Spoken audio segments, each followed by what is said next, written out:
Marcus Thompson stood outside Rossi's Italian restaurant on North Clark Street, his reflection staring back at him from the glass door. 58 years old Silver creeping through his close-cropped hair, wearing the navy blazer his daughter Keisha had picked out for him at Macy's last week. "Dad, you can't wear your teacher clothes on a date," she'd said, pulling the blazer off the rack. "You need to look like you're trying." Now staring at himself, he wasn't sure trying was worth it. His phone buzzed. Another text from Keisha. "Dad, I can see your location. You've been standing outside for 7 minutes. Go inside." Marcus typed back, "How are you tracking me?" "Find my friends. I set it up last week.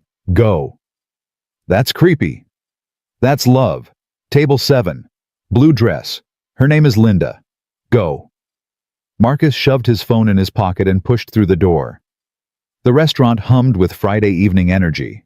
Couples leaned across tables, wine glasses caught the candlelight, and somewhere a woman laughed. Really laughed, the kind of sound that made him ache for what he'd lost. Sarah had laughed like that. He scanned the room for table 7.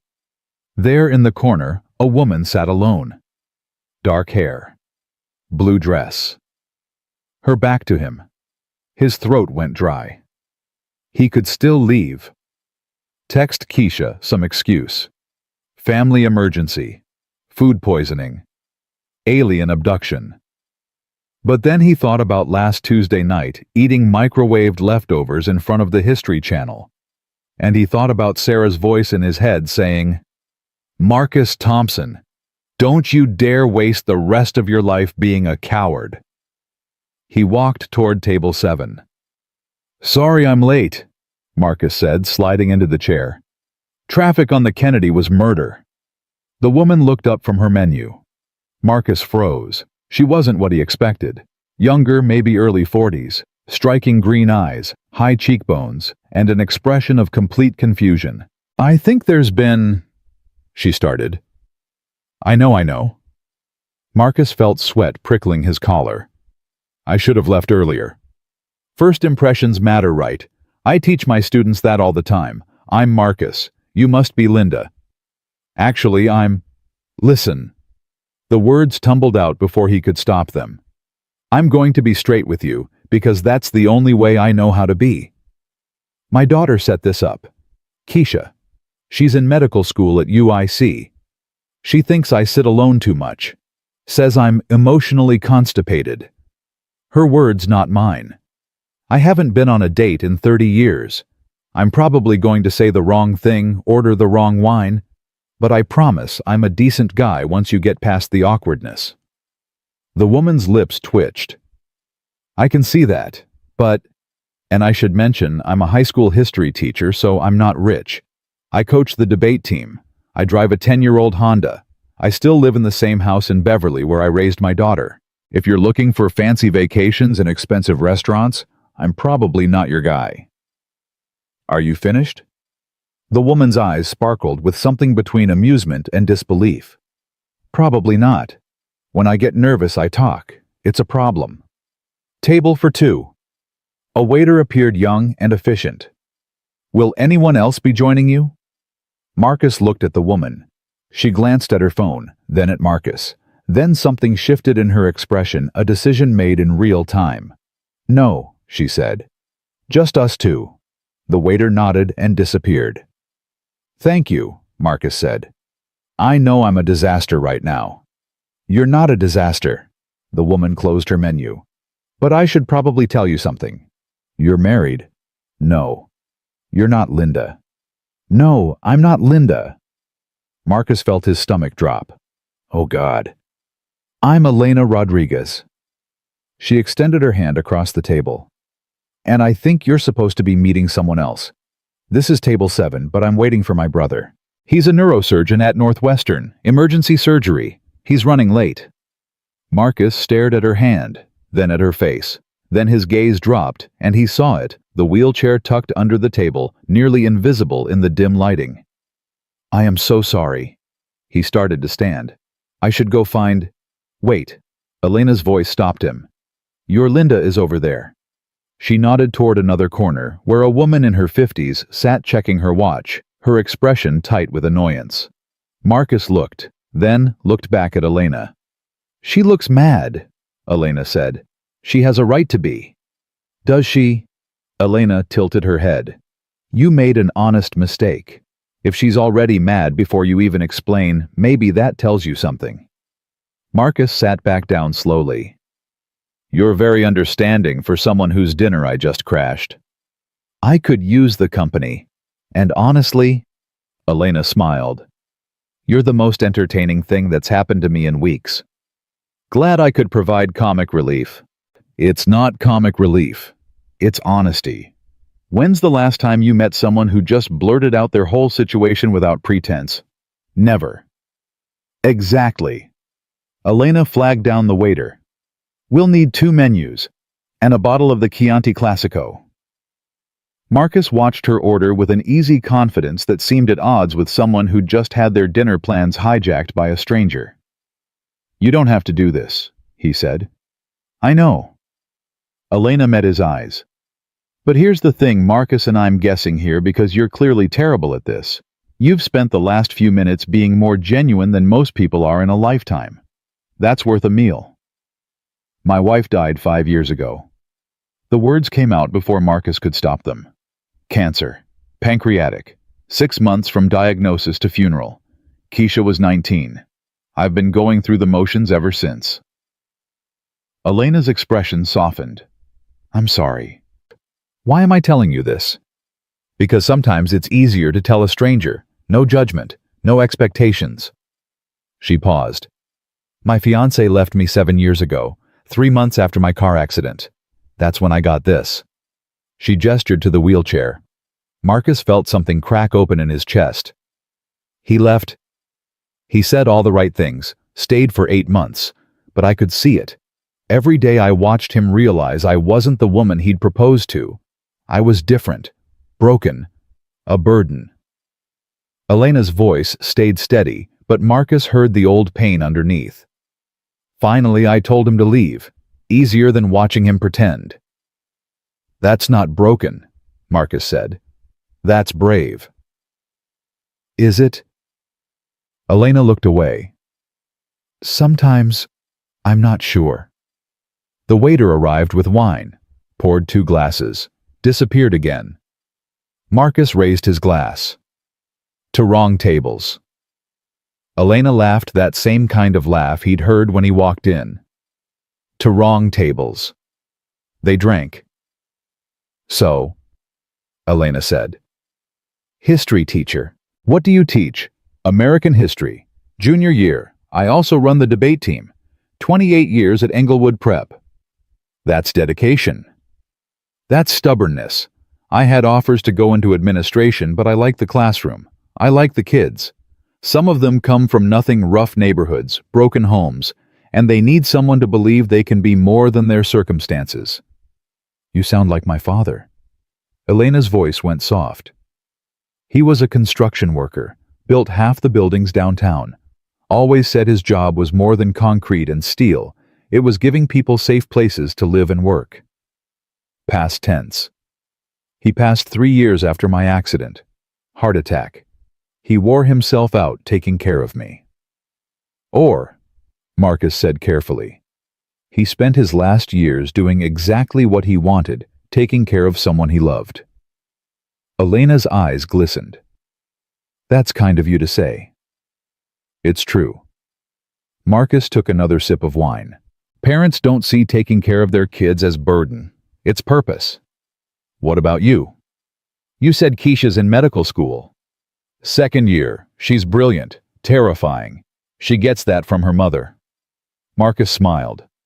"Sarah was a lawyer. Corporate litigation. She could demolish an opponent in court and then come home and help Keisha with her homework without missing a beat. She sounds remarkable." "She was." Marcus stared into his wine. "The worst part wasn't losing her. It was watching her lose herself. Near the end, she didn't recognize me. The morphine and the disease just took her piece by piece. Some days I'd sit beside her hospital bed and she'd think I was her father, or her brother, or a stranger." "Marcus." Elena reached across the table. Her hand covered his. That's awful. Keisha was there, through all of it. She was supposed to be enjoying college dating being young. Instead, she was watching her mother die. I'll never forgive myself for that. It's not your fault. Logically, I know that. Emotionally, he shook his head. I'm still working on it. They ordered food. Elena chose an Italian, which made the waiter's whole face light up. She recommended dishes, explained ingredients, and Marcus found himself watching her hands as she talked expressive, confident, alive. You speak Italian, he said when the waiter left. My grandmother was from Naples. She lived with us growing up. Taught me to cook, to speak, to curse properly. Elena grinned. That last part came in handy after my accident. I can imagine. What about you? Where's your family from? My grandfather came up from Alabama during the Great Migration, 1940s. He worked at the stockyards. My father was a postal worker. My mother taught elementary school. Very working class, very South Side. Beverly. That's a nice neighborhood. It is. Sarah and I bought the house right after Keisha was born. 3 bedrooms, small yard. We were going to sell it once Keisha graduated, buy something smaller, maybe travel. His voice trailed off. That didn't happen. And now I rattle around in a house full of memories. Keisha says I should sell, move downtown, start fresh. But I can't. Not yet. Elena nodded. I get that. After my accident, everyone wanted me to move. Get something more accessible, they said. Something on one level. But I stayed in my condo. 4th floor walk-up. I had to install a stair lift, but I stayed. Why? Because it was mine. Because giving it up felt like admitting defeat. She paused. Does that make sense? Complete sense. The food arrived. They ate. They talked. Marcus couldn't remember the last time conversation had flowed this easily. Elena asked questions that made him think. She laughed at his terrible jokes. She challenged him when he got too pessimistic about his students' chances. You can't give up on them, she said, pointing her fork at him. They need someone who believes they're worth saving. I don't give up, I just see the odds. The odds are garbage. The odds say a girl from the West Side with no college fund and a brother in prison shouldn't become a doctor. But Keisha did. Marcus blinked. How did you... You mentioned she's at UIC.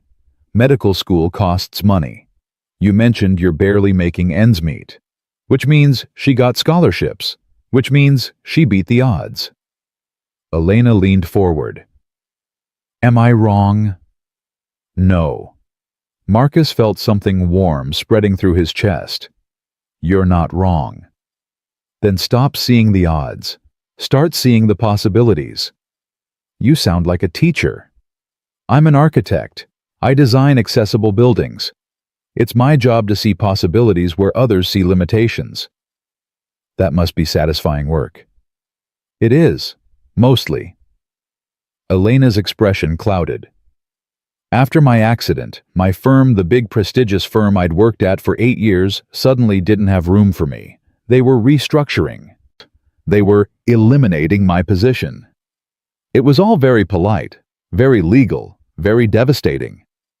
That's discrimination. That's reality. I could have sued, but I didn't have the energy. Instead, I started my own practice.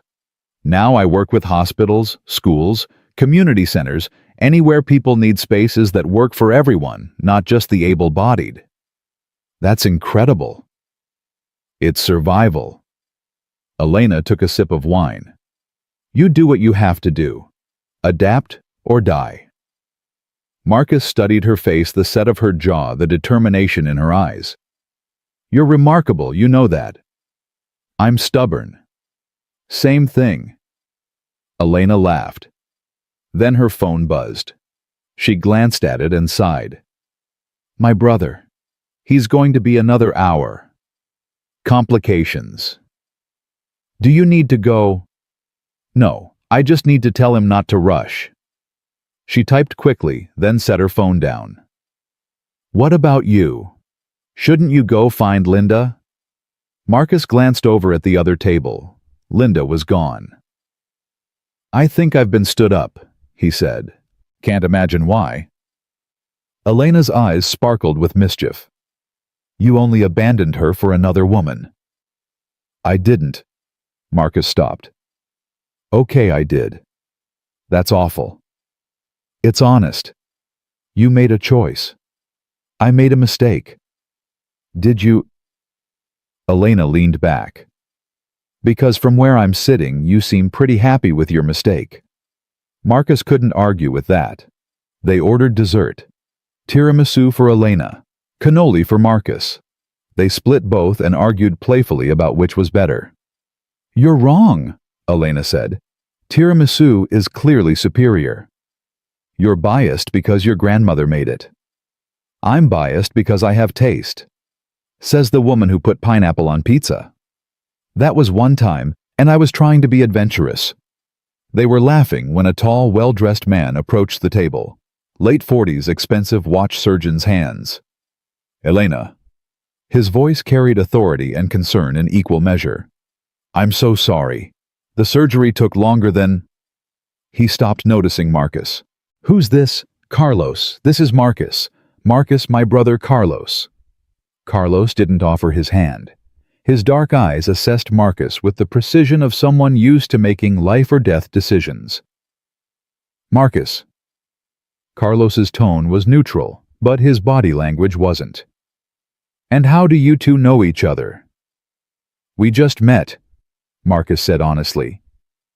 "I sat at the wrong table by mistake." "A mistake?" Carlos repeated the word like he was examining it for hidden meaning. "Elena, can I talk to you privately?" "Carlos, please." Elena's jaw tightened, but she wheeled away from the table. Marcus watched them move to the bar area, watched Carlos lean down, watched Elena's posture stiffen. He couldn't hear the words, but he could read the tension. Carlos gesturing toward Marcus. Elena shaking her head. Carlos's voice rising slightly. Elena's hand cutting through the air in a gesture that said, "Enough." Finally, Elena wheeled back. 2 spots of color blazed on her cheeks. "Everything okay?" Marcus asked. "My brother thinks I should be more careful about talking to strangers." Elena's voice was tight.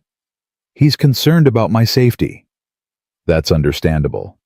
He also mentioned that his colleague Dr. Patterson is single and would be a much more appropriate dinner companion." Marcus felt something cold settle in his stomach. "Ah. He means well. Does he?" Elena met his eyes. "He's been protective since my accident, sometimes too protective. He forgets I'm 42, not 12. He's your brother. He loves you." "I know." Elena twisted her napkin. "But love shouldn't feel like a cage." Marcus glanced at Carlos, who stood at the bar, watching them with an expression that mixed concern and disapproval. "I should go," Marcus said. "I've caused enough trouble for one night." "No." Elena's hand shot out, catching his wrist. "Don't let him chase you away." "I'm not. I'm being respectful. He's your family." "And what are you?" The question hung between them. "A mistake," Marcus said softly. "A happy mistake, but still a mistake." "Marcus!" He stood, pulling out his wallet. "Let me at least pay for dinner." "You don't have to. I want to." He left cash on the table, too much probably, but he didn't care. Then he looked at Elena, really looked at her. "Thank you. For tonight. For the conversation. For seeing past the awkward mess I was when I sat down." "Marcus, wait." Elena's voice stopped him. "Can I have your number?" Carlos appeared at her shoulder. "Elena, I don't think—" "I wasn't asking you." Elena kept her eyes on Marcus. "Can I have your number, please?" Marcus pulled out his phone. They exchanged numbers. His fingers shook slightly as he typed. "Text me when you get home," Elena said, "so I know you made it safe." "I will." He walked toward the door, aware of Carlos watching, aware of Elena's eyes on his back. At the threshold, he turned back. Elena raised her hand, a small wave, a promise of something unfinished. Marcus pushed through the door into the Chicago night, his phone already buzzing with a text from Keisha. How did it go? He stared at the message. Then he looked back through the restaurant window at Elena still sitting at table 7. I sat at the wrong table, he typed. Dad, no. And met the right woman. His phone rang immediately. Keisha's face filled the screen. Dad, what are you talking about? What happened to Linda? Marcus started walking toward his car. The phone pressed to his ear, and he told his daughter about the woman in the wheelchair who'd let a stranger crash her dinner, who'd spoken Italian and made him laugh, who'd seen past his nervous rambling to something worth knowing. Dad, Keisha said when he finished, that's the most romantic thing I've ever heard. It's a mess. It's perfect. He heard the smile in her voice. Are you going to see her again? Marcus reached his car, unlocked it, sat in the driver's seat. His phone buzzed with a new text. From Elena. Home safe. He smiled, started typing. Not yet, but I will be. Another buzz. Thank you for tonight. For seeing me. Really seeing me. Marcus's throat tightened. He typed back slowly, carefully. Thank you for letting me stay. For not throwing me out when you realized I was an idiot. You're not an idiot. You're honest. That's rare. Coffee tomorrow. Somewhere wheelchair accessible. 3 dots appeared. Disappeared. Appeared again. Yes. Millennium Park. 10 a.m. There's a cafe. I'll be there. At the right table this time. Marcus laughed out loud in his empty car. I'll try. He drove home through Friday night traffic, his mind racing. Sarah's voice echoed in his head, but it wasn't sad anymore. It was encouraging. It was saying, go Marcus. Live. Love. Don't waste this. When he pulled into his driveway in Beverly, the house looked different somehow. Less empty, less like a tomb. He sat in the car for a moment, phone in hand, Elena's number glowing on the screen. Then he typed one more message. I'm glad I sat at the wrong table. Her response came immediately. Me too. Marcus went inside, changed into his pajamas, brushed his teeth. He lay in bed staring at the ceiling, too wired to sleep. His phone buzzed one more time. Carlos just lectured me for an hour. Worth it. Marcus smiled in the darkness. Same. Keisha thinks I'm crazy. Are you? He thought about that. About Sarah. About 5 years of grief.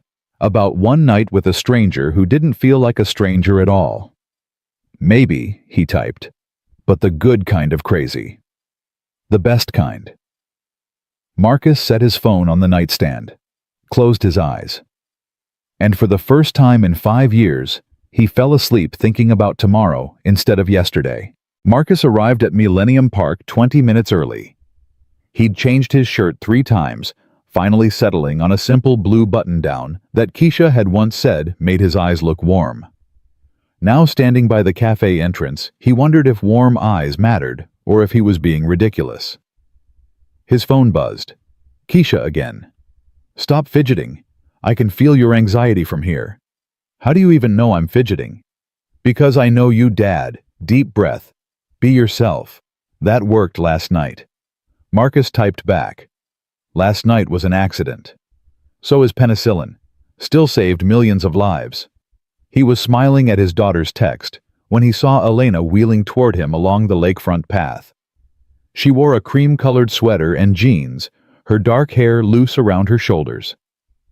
The morning sun caught the side of her face, and Marcus forgot to breathe for a second. You're early, she called out. So are you. I was nervous. That makes 2 of us. Elena reached him, and they stood there for a moment, neither quite sure how to greet each other. Handshake hug. The awkwardness from last night crept back in. Coffee, Marcus finally said. Please, I've been up since 5. Couldn't sleep. My brother called me at midnight, then again at 2, then again at 4:30. Marcus held the cafe door open. Let me guess. He had concerns. He had a list, single-spaced. He actually texted me a list. Elena wheeled through the doorway. Number 1. You don't know anything about this man. Number 2. He could be dangerous. Number 3, and this is my favorite, what kind of man crashes someone else's dinner? A man who can't read table numbers, apparently. Elena laughed, and the sound dissolved some of Marcus's tension. They ordered at the counter, large coffee for him, cappuccino for her. Marcus reached for his wallet, but Elena was faster. My turn, she said. You paid for dinner. I crashed your dinner. Payment was the least I could do. And I'm buying coffee because I want to, not because I have to. She handed her card to the barista. Marcus, I need you to understand something. I don't need a man to pay for things. I have my own money. I have my own business. What I need is someone who sees me as an equal, not a charity case. The words landed like a punch.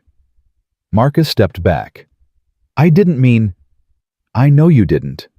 Elena's voice softened.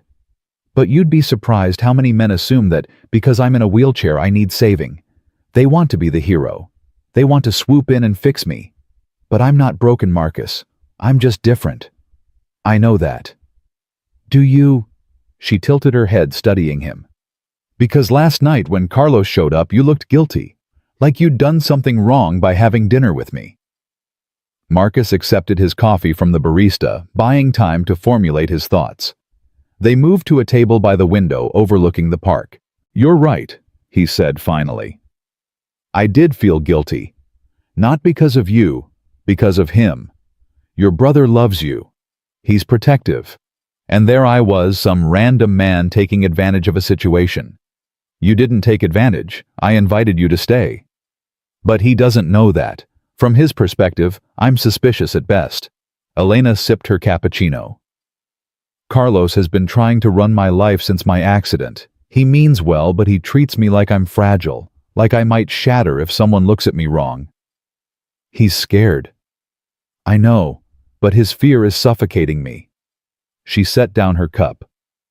After my fiancé left, Carlos went into overdrive.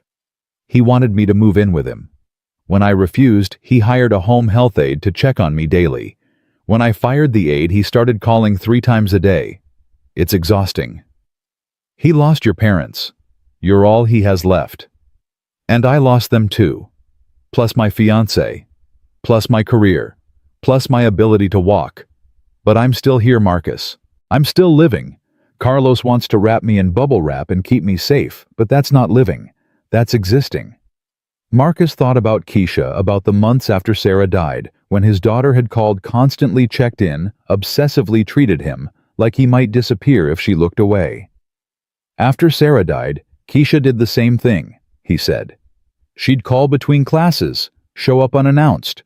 One time I found her sleeping in her car outside my house because she was worried I might hurt myself. Would you have... The question was direct, unflinching. Marcus considered lying. Then he remembered Elena's words about honesty. I thought about it. Once. I was standing in the bathroom at 3 a.m, pills in my hand, thinking about how easy it would be to just stop. Stop hurting. Stop missing her. Just stop. What stopped you? Keisha. I heard her voice in my head, and I thought about what it would do to her. She'd already lost her mother. I couldn't make her lose me too. He met Elena's eyes. So I flushed the pills, called my doctor the next morning, got help. That took courage.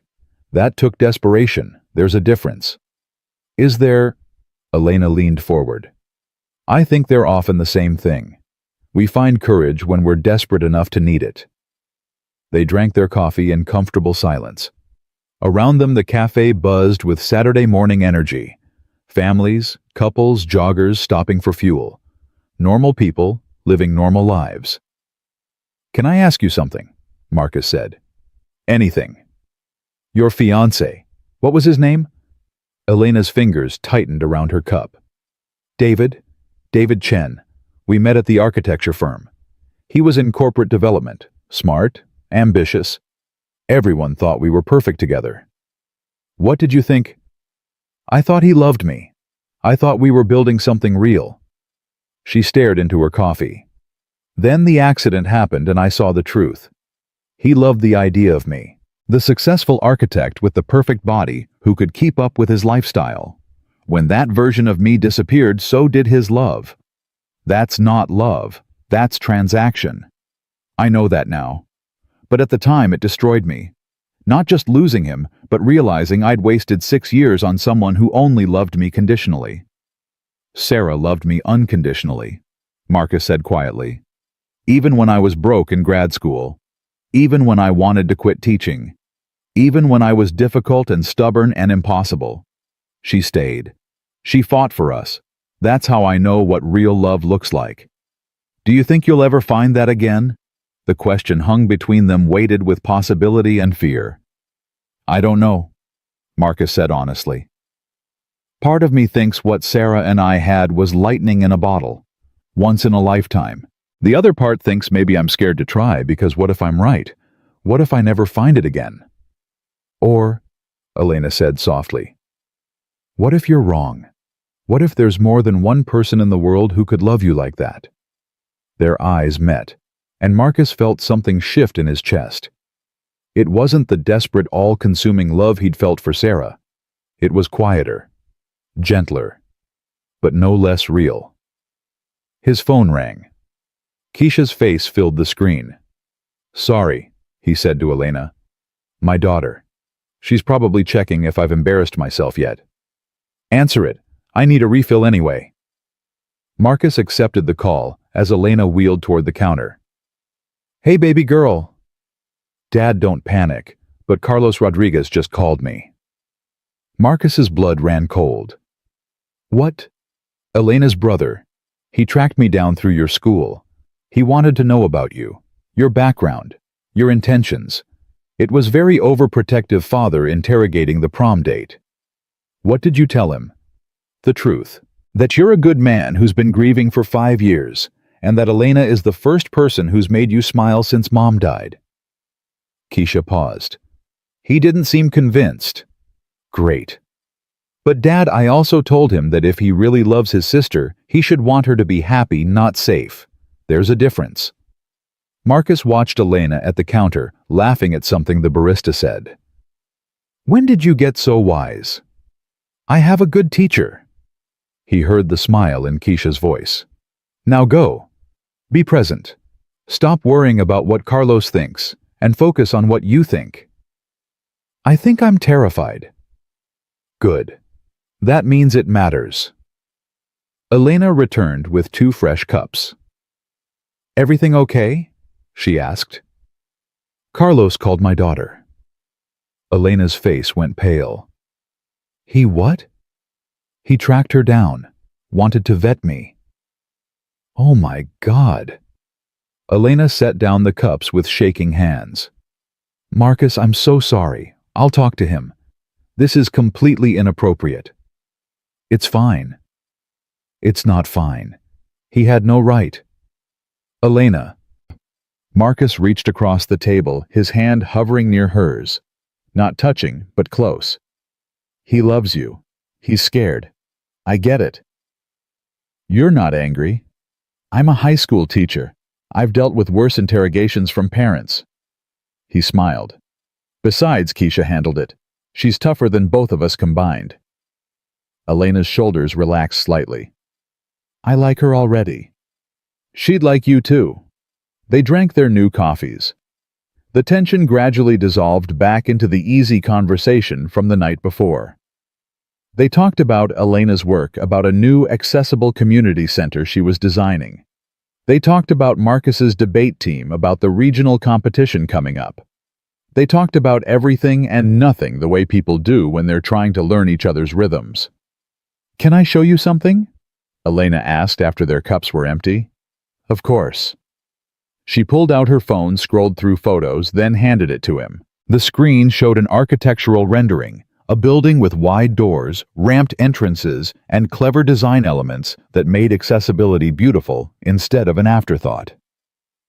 This is the community center, she said. It's in Pilsen, the neighborhood where I grew up. My father worked on half the buildings there, but none of them are accessible. People in wheelchairs, people with walkers, people with invisible disabilities, they're shut out. This project changes that. Marcus zoomed in on the details. This is incredible. It's personal. After my accident, I couldn't go to my favorite bakery anymore. Couldn't visit my childhood church. Couldn't access the library where I'd spent every Saturday as a kid. I was erased from my own neighborhood. Her voice tightened. This building says disabled people matter. We exist. We deserve spaces that welcome us. When does construction start? That's the problem. We have the design. We have the community support. What we don't have is funding. The city approved grants, but they're not enough. We need private donors, and most of them don't see accessibility as a priority. How much? 300,000. We're short 300,000. Marcus whistled. That's significant. It's impossible. Elena took back her phone. But I keep trying anyway. Because the alternative is giving up, and I've given up enough in my life. They left the cafe and walked Marcus, walking Elena, wheeling along the lakefront. The October air carried the scent of autumn leaves and lake water. Joggers passed them. Dogs chased balls. Life happened around them in all its messy, beautiful chaos. "Tell me about your house," Elena said. "The one you can't leave." Marcus thought about the 3-bedroom bungalow with Sarah's paintings still on the walls, her books still on the shelves, her presents still in every corner. "It's frozen in time," he said. "Keisha keeps telling me to update it, repaint, replace the furniture, but I can't. It feels like erasing her." "You know she's not in the house, right?" "Logically, yes. Emotionally, I'm not ready to let go." Elena stopped wheeling. Marcus stopped walking. "Can I tell you what I see?" she asked. "Please." "I see a man who loved his wife deeply, who honors her memory by staying true to who she was. But I also see a man who's punishing himself, who thinks moving forward means forgetting her. And that's not true, Marcus. You can love Sarah and still live. You can remember her and still make new memories. Those things aren't mutually exclusive." Marcus felt his throat tighten. "How do you know that?" "Because I had to learn it too. After my accident, I wanted to die. Not actively, but passively. I stopped caring about physical therapy. Stopped eating properly. Stopped trying. I thought if I couldn't have my old life, why bother with any life? What changed? My father. He sat beside my bed one night and said, "Mija, you're not dead. Stop acting like you are. Your legs don't work, but your heart does. Your mind does. Your hands do. So use them." Elena's eyes shone with tears. He didn't let me wallow. He forced me to live. And eventually, living didn't feel like punishment anymore. It felt like possibility. They continued along the path. Marcus wanted to reach for her hand, but wasn't sure if he should. The moment felt fragile, like the wrong move might shatter it. "Can I ask you something personal?" Elena said. "After everything we've shared, I think we're past worrying about personal. When you look at me, what do you see?" Marcus stopped, turned to face her, really looked at her. "I see a woman who speaks Italian and designs buildings, who's funny and sharp and doesn't take crap from anyone, who makes me laugh, who makes me think, who challenges me." He paused. "I see Elena. Just Elena. Not the wheelchair. Not the disability. Just you." "You're the first person who's ever said that." "Then everyone else is blind." Elena's smile was radiant and heartbreaking at once. "Marcus Thompson, you're dangerous." "How so?" "Because you make me hope. And hope is terrifying." They found a bench overlooking the lake. Marcus sat. Elena positioned her wheelchair beside him. They watched the water for a while, not talking, just existing in each other's presence. "My mother would have loved you," Marcus said eventually. "Tell me about her." Loretta Thompson, elementary school teacher, toughest woman I ever met. She grew up in Jim Crow, Mississippi, came to Chicago during the Great Migration when she was 17. Worked 3 jobs to put herself through college. She used to say, "Marcus, the world's going to try to make you small. Don't let it. Stand tall. Speak truth. Love hard." She sounds amazing. She was. She died when Keisha was 10. Heart attack.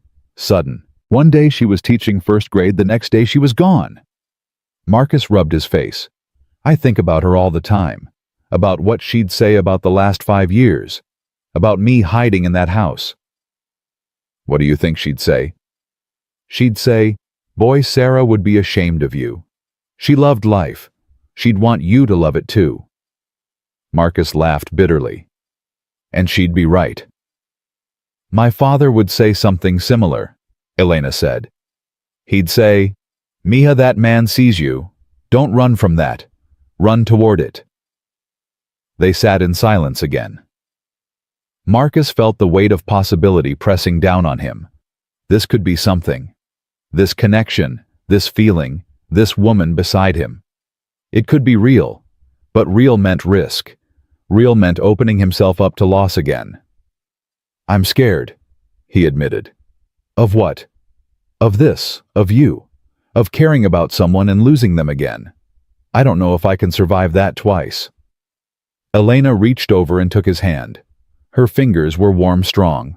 "Marcus, I can't promise you won't lose me. I can't promise forever. None of us can. But I can promise that I'm here now. And right now is all we really have."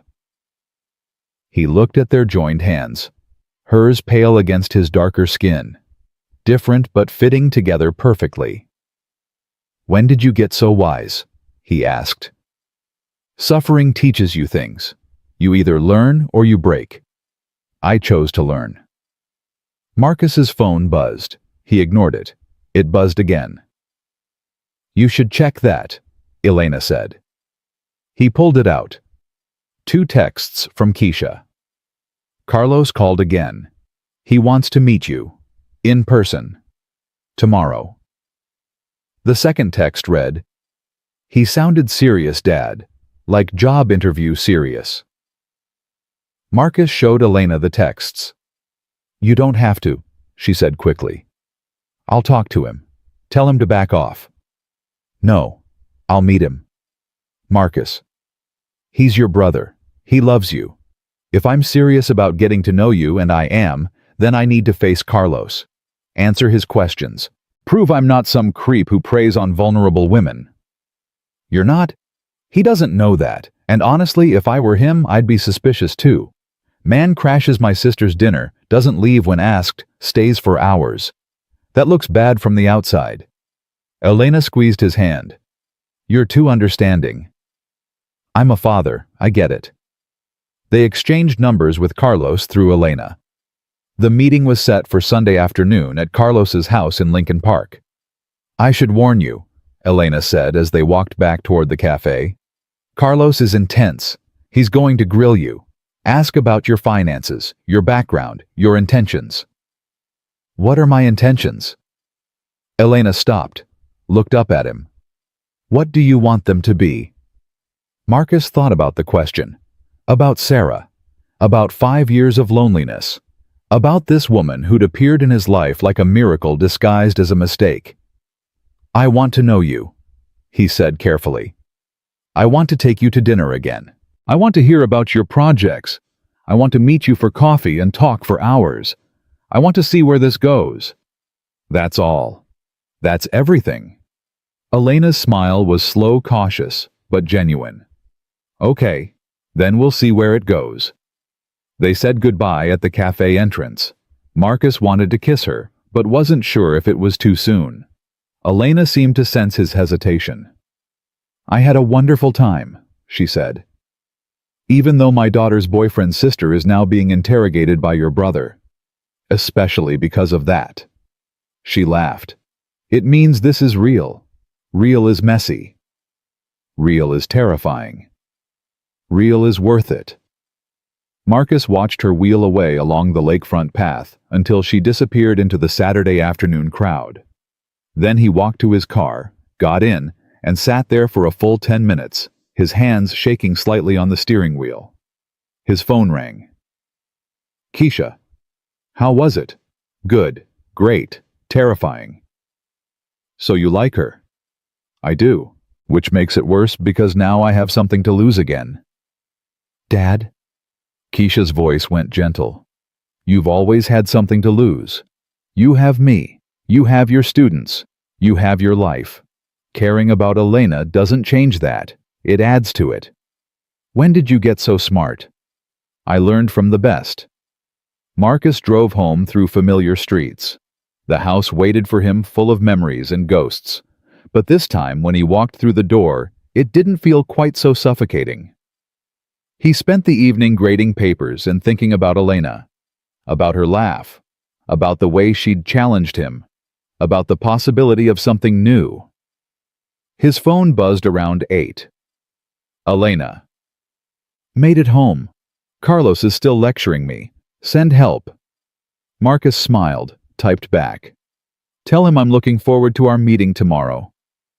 You're insane. Probably. But you seem worth the insanity. 3 dots appeared, disappeared, appeared again.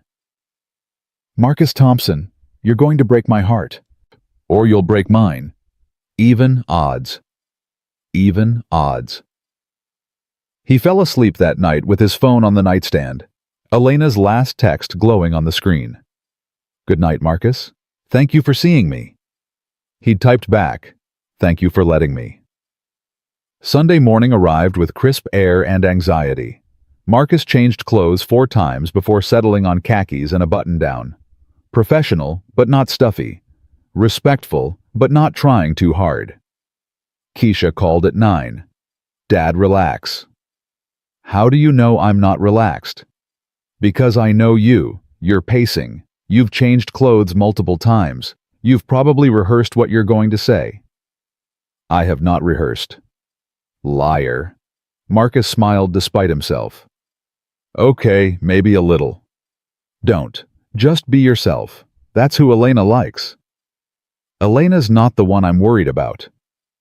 Carlos will come around. He's a doctor. He's trained to be skeptical. Show him who you are and he'll see what Elena sees. And if he doesn't, then he's an idiot. But I don't think he is. Marcus arrived at Carlos's house in Lincoln Park at 2 o'clock exactly.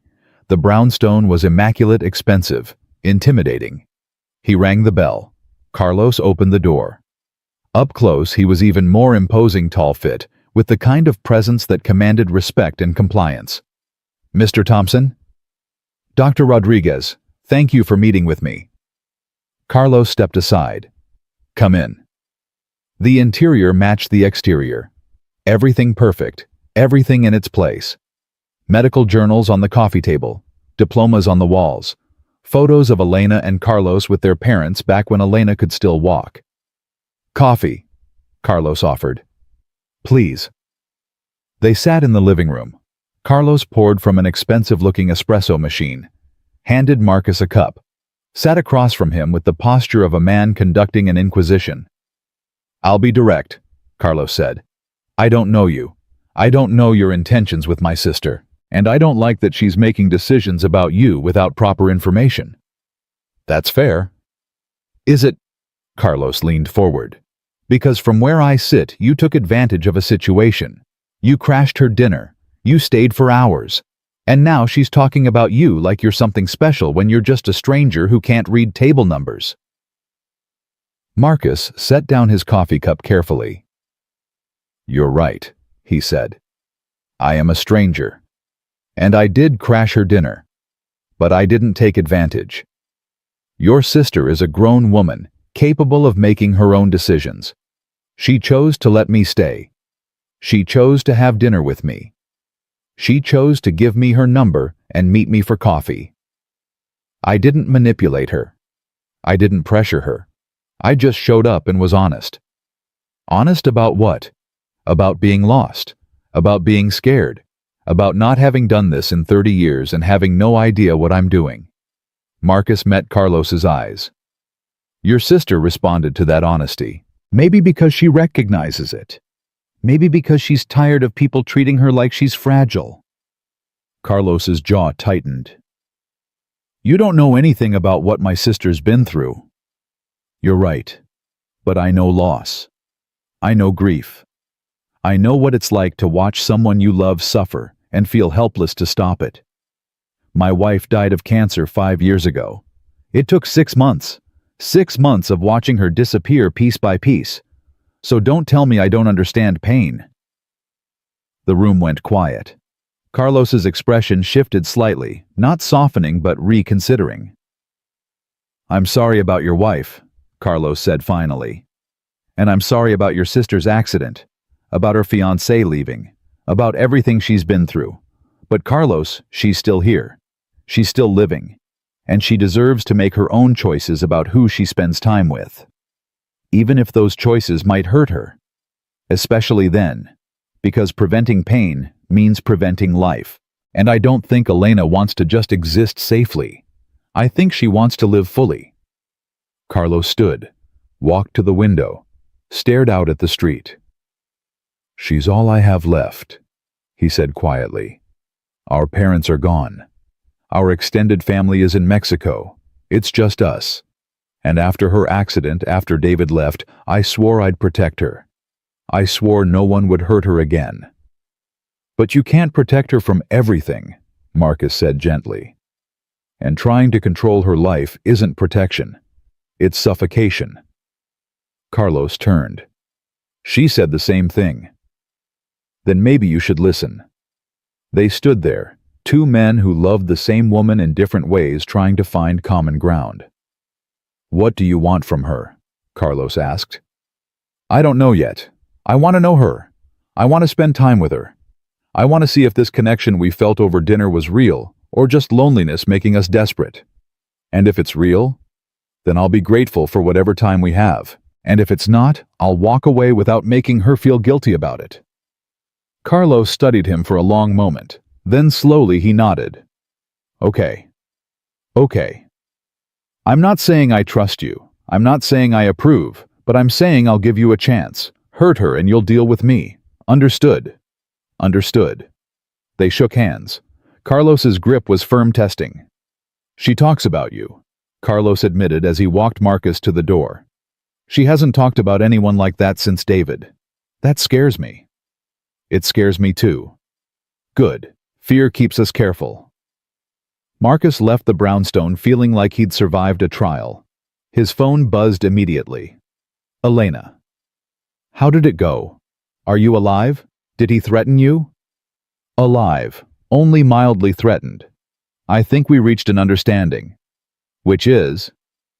He's giving me a chance, and if I hurt you, he'll make me regret it. That sounds about right. Are you okay with that? 3 dots appeared, a long pause. Then, I'm okay with anything that lets me keep seeing you.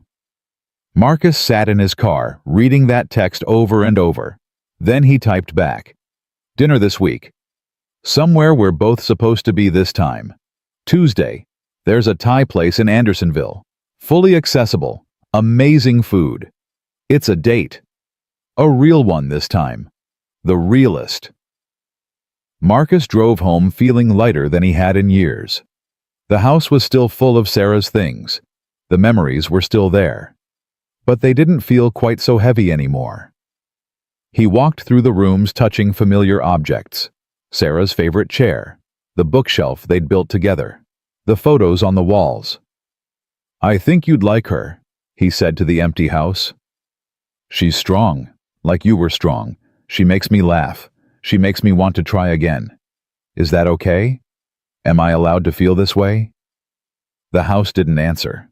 But in the silence, Marcus felt something shift. Not Sarah's voice exactly, but something like permission, like grace. His phone buzzed one more time that night. Elena. I'm glad you sat at the wrong table, Marcus Thompson. He typed back, fingers, steady, heart full. So am I, Elena Rodriguez. So am I. Tuesday arrived wrapped in cold rain that turned Chicago's streets into mirrors reflecting streetlights and brake lights. Marcus stood in his classroom after the final bell watching students file out while pretending to organize papers he'd already organized twice. His phone sat on the desk, Elena's last text still on the screen from lunch. "Still on for tonight, I promise not to judge your spice tolerance." He'd typed back, "My spice tolerance is excellent, thank you very much." "We'll see about that." Now, 2 hours before their date, Marcus was second-guessing everything. The restaurant, his outfit, his ability to have a normal conversation without bringing up death grief or his general incompetence at modern dating. "Mr. Thompson." He looked up. Jasmine Martinez stood in the doorway, one of his best debate students. 17, brilliant, heading to Northwestern next year on a full scholarship. "What's up, Jasmine? You okay? You've been weird all day. Like distracted weird, not normal teacher weird." Marcus smiled despite himself. "That obvious. You called the Treaty of Versailles the Treaty of Viagra, twice." "Oh God." The whole class noticed. Jasmine stepped into the room, her backpack slung over one shoulder. "So what's going on, family stuff?" "Not exactly. Girl stuff." Marcus hesitated. Jasmine grinned. "It is girl stuff. Mr. Thompson has a girlfriend." "I don't have a girlfriend. I have a second date. There's a difference." "Second date is basically a girlfriend. That's the rule." Jasmine sat on a desk. "What's she like?" "Why are you so interested in my personal life?" "Because you're always in our personal lives. How many times have you asked me about college applications, about my home situation, about my anxiety?" She crossed her arms. "Turnabout's fair play, Mr. T." Marcus sat on the edge of his desk. "She's smart, funny, she challenges me. She's an architect." "She disabled?" The question caught Marcus off guard. "How did you—" "You've been researching wheelchair accessibility all week. I saw your browser history when you were projecting yesterday. Articles about ramps, accessible restaurants, adaptive equipment." Jasmine shrugged. "Either you're dating someone in a wheelchair, or you're planning to become an accessibility consultant. You're too observant for your own good. I'm a debate champion. Observation is my job." She studied him. "You scared?" "Terrified." "Good. My mom says if you're not scared, you're not paying attention. Fear means you care." "Your mom's wise." "She is. She also says old people overthink everything." Jasmine grinned. "Just show up. Be yourself. Don't be weird." "I'm already weird." "Then be your normal level of weird, not your extra weird." She stood shouldering her backpack. "And Mr. T, I'm glad you're doing this. You've been sad for a long time. It's nice seeing you not sad." She left before Marcus could respond. He sat in the empty classroom, Jasmine's words echoing. "You've been sad for a long time." Out of the mouths of babes. His phone buzzed. Keisha this time. "Dad, stop overthinking. I can feel you overthinking from UIC." "I'm not overthinking." "You're absolutely overthinking. What are you wearing?" Marcus looked down at his khakis and button-down. "Clothes." "Specific clothes, Dad." "The blue shirt you bought me. Dark jeans. The nice ones without holes." "Good. Now leave. You're going to be early, but that's better than late. It's only 4:30. We're not meeting until 6. So go home, change, and drive there. Traffic's going to be horrible in this rain. Trust me." Marcus did trust her. He gathered his things, locked his classroom, and headed out to the parking lot where his Honda sat under a growing puddle. The rain had intensified, drumming on the roof as he drove through rush-hour traffic that crawled along Western Avenue. Keisha was right. It took an hour to get to Andersonville, and by the time Marcus found parking near the Thai restaurant, he was already 10 minutes late. He texted Elena as he ran through the rain. "I'm so sorry. Traffic was a nightmare. I'm 2 blocks away." "No worries. I'm inside. Take your time." Marcus burst through the restaurant door, dripping and breathless. Elena sat at a table near the back, her wheelchair tucked under a menu open in front of her. She looked up and started laughing. "You're soaked." Chicago decided to test my commitment. Marcus tried to smooth his wet hair. Failed. "I'm sorry I'm late." "You're fine. Sit. Dry off." "The waiter brought extra napkins when he saw you running up the street." Marcus slid into the seat across from her. A stack of paper napkins waited beside his silverware. He mopped his face, his neck, his hands. "This is not how I planned this evening to start." "Plans are overrated." Elena smiled. "Besides, I like that you ran. Shows dedication. Shows poor umbrella ownership." "That too." The waiter appeared young and efficient. Marcus ordered Thai iced tea. Elena already had one half finished, the orange color bright against the white tablecloth. "How was your day?" Elena asked. "I called a major historical treaty the wrong name. Twice. In front of 30 teenagers. Your turn." Elena laughed. "I had a meeting with potential donors for the community center. Very wealthy couple from Winnetka. They spent an hour telling me how inspirational I am and how brave I am for not letting my disability stop me. Then they wrote a check for $5,000. That's good, isn't it? It's condescending. They didn't donate because they believe in the project. They donated because I'm their feel-good charity case." Elena took a sip of her tea. "I smiled. I thanked them. I deposited their check. And then I came home and screamed into a pillow for 10 minutes. You can't scream at donors who give you money." "I know. That's why I waited until I got home." She set down her glass. "Sorry, that's a terrible way to start a date. Let me try again. How was your day, Marcus?" "You don't have to pretend. I asked. You answered honestly. That's what I like about you." "What else do you like about me?" The question was playful, but carried weight underneath. Marcus thought about his answer. "You don't treat me like I'm fragile," he said. "After Sarah died, everyone handled me with kid gloves. They spoke in quiet voices. They avoided mentioning her name. They acted like I might shatter if they said the wrong thing. But you don't do that. You're direct, real. I can breathe around you." Elena's expression softened. "You don't treat me like I'm broken. Everyone since my accident has either pitied me or infantilized me. They speak slowly like I'm hard of hearing. They reach for my wheelchair without asking. They make decisions for me without consulting me. But you see me as whole, as capable. That's rare." "You are capable." "I know, but most people don't believe it." They ordered food. Pad Thai for Elena. Green curry for Marcus, medium spice, despite Elena's warning that Thai medium was actually hot. The food arrived quickly, steaming and fragrant. Marcus took his first bite. His eyes watered immediately. "I warned you," Elena said, not even trying to hide her amusement.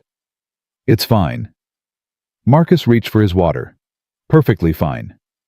"Your face is red." "That's just my natural coloring." "You're sweating." "I run hot." Elena pushed her pad thai toward him. "Trade, before you burn a hole in your stomach." "I can handle it." "Marcus, your masculinity isn't threatened by admitting Thai medium is too spicy. Trade." He traded. The pad thai was perfect, flavorful, without being painful. He ate 3 bites before admitting defeat. "You were right." "I usually am." Elena took a bite of the curry unbothered. "My father was Mexican. I grew up eating chiles that would make this curry look like ketchup." Show off. Realist. They ate and talked. Elena told him about growing up in Pilsen, about helping her father on construction sites during summer breaks, about learning to read blueprints before she could read chapter books. Marcus told her about growing up on the South Side, about his mother's classroom, about the first time he realized teaching was what he was meant to do. "I was student teaching at a high school in Englewood," Marcus said. "Rough school, rough kids. My supervising teacher told me on day 1, half these kids won't graduate. Quarter will end up in jail. Your job is to reach the few who have a chance." I thought she was cynical. Then I met the students. And she was wrong. They all had a chance. They just needed someone to believe in them.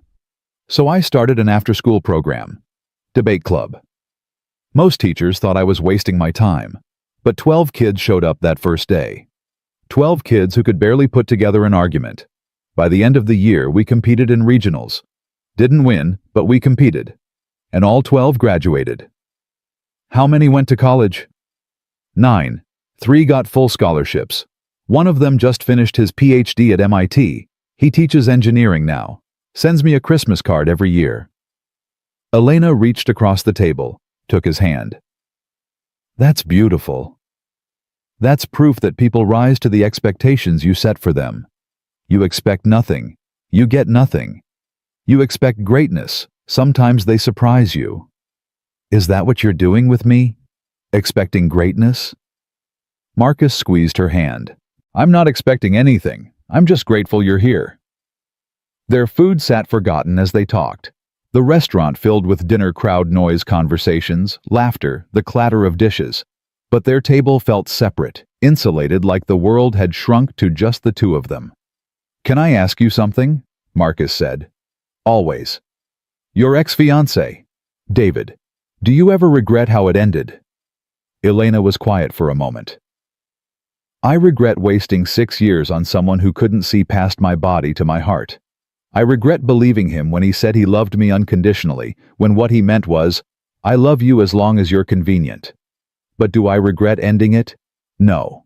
Staying would have killed me. Not physically, but emotionally. I would have spent the rest of my life being someone's burden, someone's obligation. I'd rather be alone. You're not alone now. No. She met his eyes. I'm not. Marcus's phone buzzed.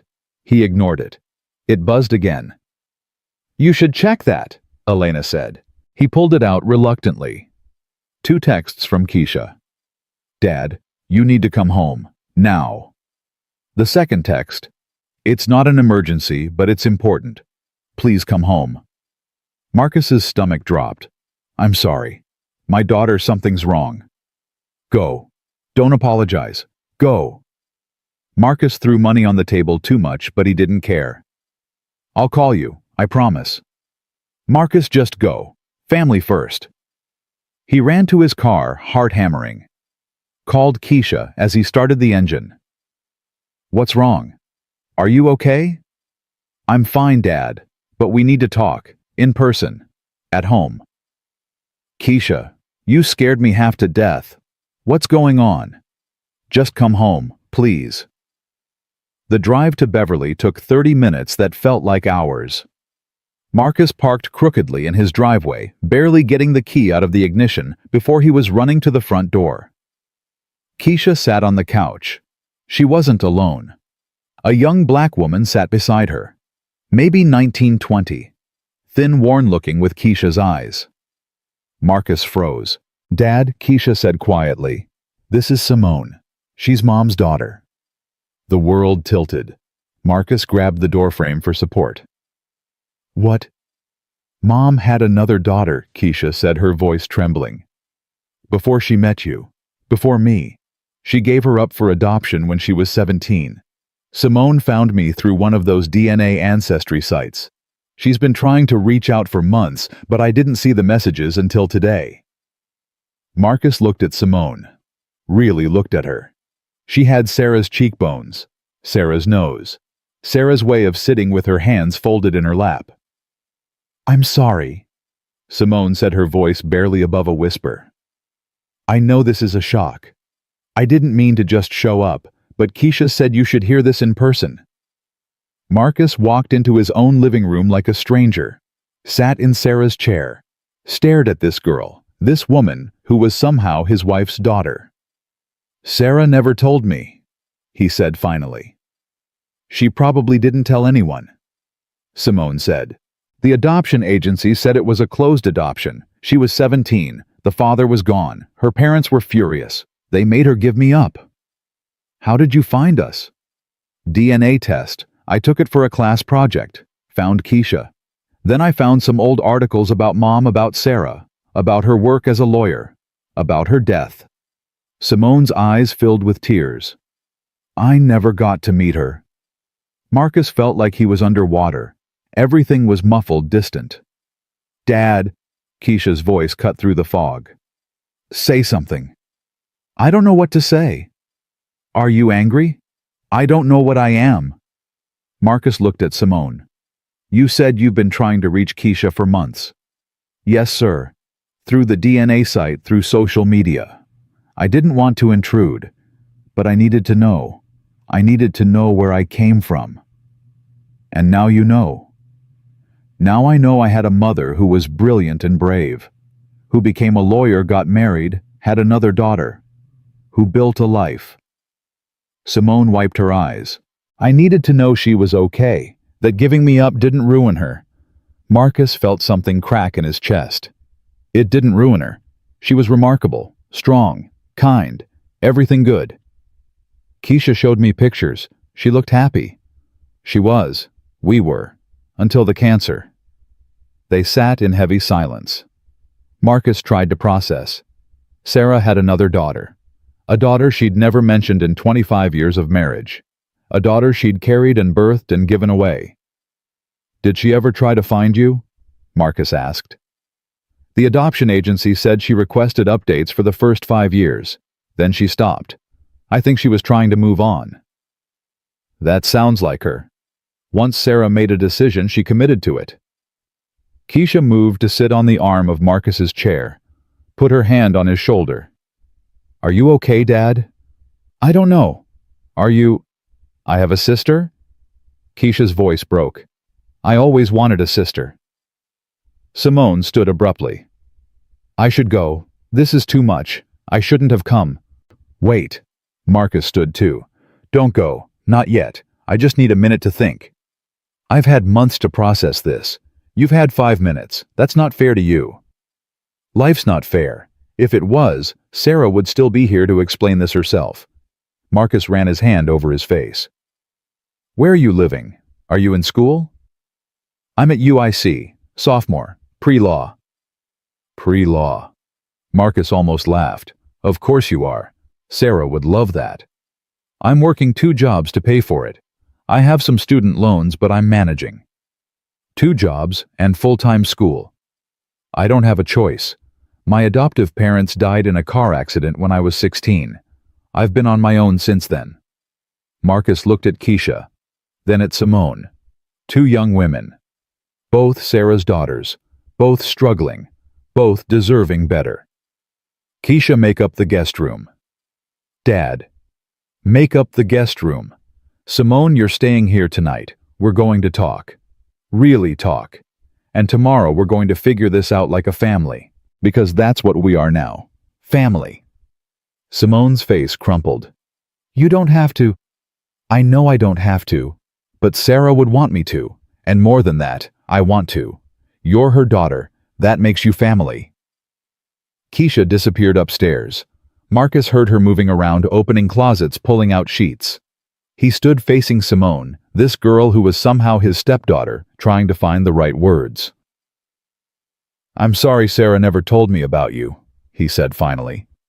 If I'd known, I would have helped her find you, or at least tried. She probably didn't want to burden you. You're not a burden. You're a person. A person who deserves to know where she came from. Marcus sat back down heavily. God, what else didn't she tell me? Mr. Thompson. Marcus. Call me Marcus. Marcus, I don't want to mess up your life. I just wanted to know about her. About my birth mother. I didn't expect this. Neither did I, but here we are. He looked up at her. Tell me about yourself. About your life. Start at the beginning. Simone sat back down, and she talked. About growing up in Evanston with adoptive parents who loved her. About losing them in the crash. About finishing high school while living with a friend's family. About working as a barista and a tutor to pay for college. About choosing law because she'd always been drawn to justice, to fighting for people who couldn't fight for themselves. Marcus listened. And the more he listened, the more he heard Sarah in her words. The same passion. The same determination. The same refusal to be defeated by circumstances. "You're so much like her," he said when she finished. "I never got to meet her. I don't know how I could be like her. Genetics are powerful, but so is spirit. You have her spirit, Simone, that's clear." Keisha came back downstairs. "Room's ready. There are towels in the bathroom, extra blankets in the closet." "Thank you," Simone said. "Both of you. I know this is overwhelming." "Life is overwhelming," Marcus said. "We deal with it anyway." His phone buzzed. "Elena. Is everything okay? I've been worried." Marcus had completely forgotten about her. About their interrupted dinner. About everything except the bomb that had just exploded in his living room. "I'm sorry. Family emergency. Can I call you tomorrow?" "Of course. Take care of whatever you need. I'm here when you're ready." Marcus set down his phone. Looked at his two daughters, one he'd raised, one he'd just met. "I need to tell you both something," he said. "I've been seeing someone. It's new. Very new. And this," he gestured at the three of them, "might complicate things." "Is it the architect?" Keisha asked. "How did you—" "Dad, I'm not blind. You've been different, happier. Is she nice?" "She's remarkable and patient, and probably wondering why I ran out on our date." "You should call her back," Simone said. "Explain. Don't let us ruin something good."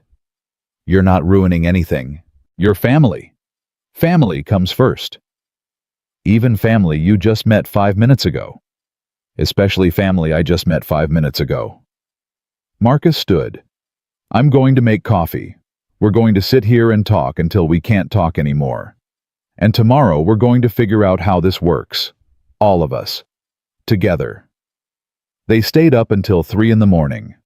Talking, crying, laughing, sharing stories about Sarah Keisha's memories, Marcus's memories, Simone's questions about the woman who'd given birth to her, and then had to let her go.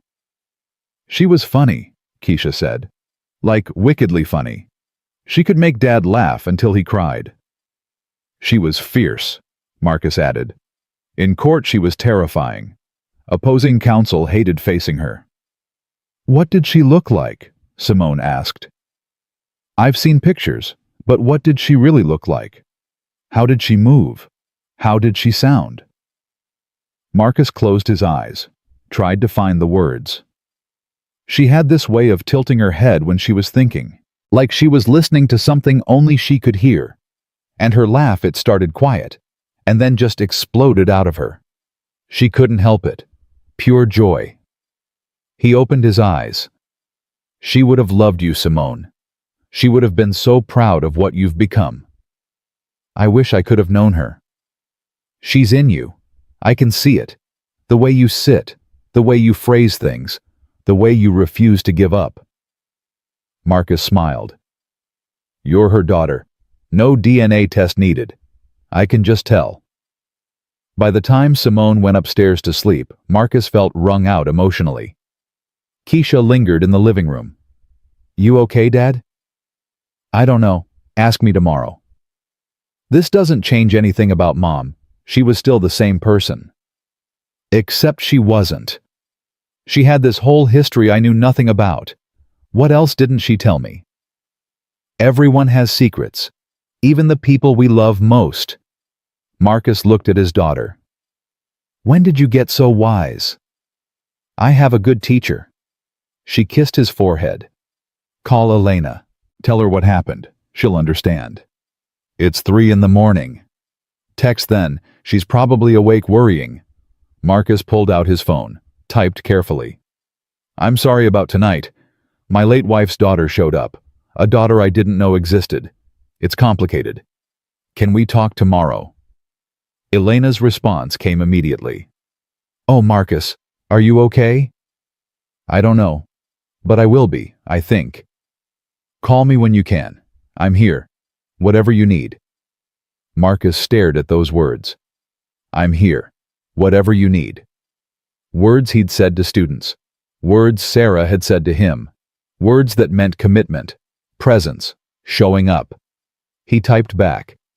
"Thank you for understanding, for being patient, for being you. Always. Marcus turned off the lights, walked upstairs, paused outside the guest room where Simone slept, Sarah's daughter, his stepdaughter family he'd never known he had. Life had a way of surprising you, sometimes with tragedy, sometimes with unexpected grace. He went to bed thinking about both. About Sarah's secrets, about Simone's courage, about Elena's patience, about Keisha's wisdom, about how sometimes the wrong table leads to the right place. And sometimes the right place includes people you never expected to meet. Tomorrow would bring more questions, more complications, more feelings to process. But tonight, Marcus fell asleep thinking that maybe, just maybe, life was still full of possibilities. Even for a 58-year-old widower who couldn't read table numbers and had just discovered his wife's hidden past. Especially for him. Morning arrived with weak sunlight filtering through the kitchen windows, where Marcus stood making coffee for 3 instead of 1. His hands moved automatically, measuring grounds, filling the reservoir, pressing start, while his mind struggled to catch up with the reality that Sarah's daughter slept upstairs in the guest room. Keisha appeared first, still in her pajamas, hair wrapped in a silk bonnet. "You sleep at all?" she asked. "Maybe 2 hours. You, about the same." She leaned against the counter. "Dad, we need to talk about Simone. About what happens next." "What do you mean?" "I mean she's working 2 jobs and barely making rent. She's family. We can't just send her back to that." Marcus poured coffee into 3 mugs. "I know. So what are we going to do?" "I don't know yet. Give me time to think." Simone appeared in the doorway, looking uncertain. "I can hear you talking about me." "Good," Marcus said, handing her a mug. "We're family now. Family doesn't talk behind each other's backs. Sit. We need to have a conversation." They sat at the kitchen table, where Marcus and Sarah had shared thousands of meals, where Keisha had done her homework, where life had happened in all its messy, ordinary glory. "Simone, tell me about your living situation," Marcus said. "The truth, not the version that makes it sound manageable." Simone wrapped both hands around her mug. "I share a studio apartment in Rogers Park with 2 other girls. We rotate who sleeps on the couch. I work at a coffee shop mornings, tutor high school students evenings. I study whenever I can. It's fine." "It's not fine," Keisha said. "Nobody should be living like that." "It's what I can afford." "You're Sarah's daughter," Marcus said quietly. "Which means you're Keisha's sister, which means you're my family, and family takes care of family. I'm not your responsibility. Maybe not legally, but morally, you're exactly my responsibility." Marcus took a sip of coffee, buying time to organize his thoughts. "The guest room is yours. Move in today. No rent. Focus on school." Simone's eyes filled with tears. "I can't accept that." "Why not?" "Because I just met you yesterday. Because you don't owe me anything. Because this is crazy." "Life is crazy," Keisha said. "We're just adapting to it." "What about your girlfriend?" Simone asked Marcus. "The architect. Won't this complicate things?" "Everything complicates things. That's not a reason to do nothing." Marcus set down his mug. "Elena will understand. And if she doesn't, then she's not who I thought she was." His phone buzzed. "Speaking of Elena." "Good morning. How are you holding up?" Marcus typed back with one hand. "Surviving. Can I call you later? After I get things settled here." "Of course. Take all the time you need." He set the phone down, looked at Simone. "You have classes today." "2, but I can skip." "Don't skip. Go to class. Keisha will help you pack up your things this afternoon. We'll figure out the details as we go." "Marcus, I don't know what to say." "Say yes. Say thank you. Then go get ready for class." Simone stood still, crying, and hugged him awkwardly. Marcus froze for a second, then hugged her back. She felt small in his arms, fragile despite her obvious strength. "Thank you," she whispered. "You don't know what this means." "I think I do. Now go, Education first. That's what Sarah would say. After Simone left for campus, Keisha sat across from her father. "You sure about this, Dad?"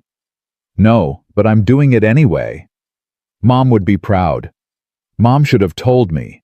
About Simone. About everything. Marcus felt anger rising. 25 years of marriage and she kept this secret. What else didn't she tell me? "Dad, I thought I knew her, Keisha. I thought we told each other everything. But this, a whole daughter.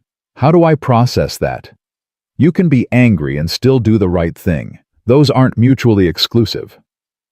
Marcus stood paced to the window. "I need to call Elena. Explain all this. She probably thinks I'm using family emergency as an excuse to ghost her." "Then call her." He pulled out his phone, stared at Elena's number, pressed call before he could overthink it. She answered on the second ring. "Marcus?" "Hi. I'm sorry about last night, about everything." "Don't apologize. Tell me what happened. If you want to, I mean. No pressure." Marcus took a breath. "My late wife had a daughter. Before we met. She gave her up for adoption. I never knew. Nobody knew. And yesterday that daughter showed up at my house looking for answers." Silence on the other end. Long enough that Marcus thought the call had dropped. "Elena." "I'm here. I'm just processing." Another pause. "How are you feeling?"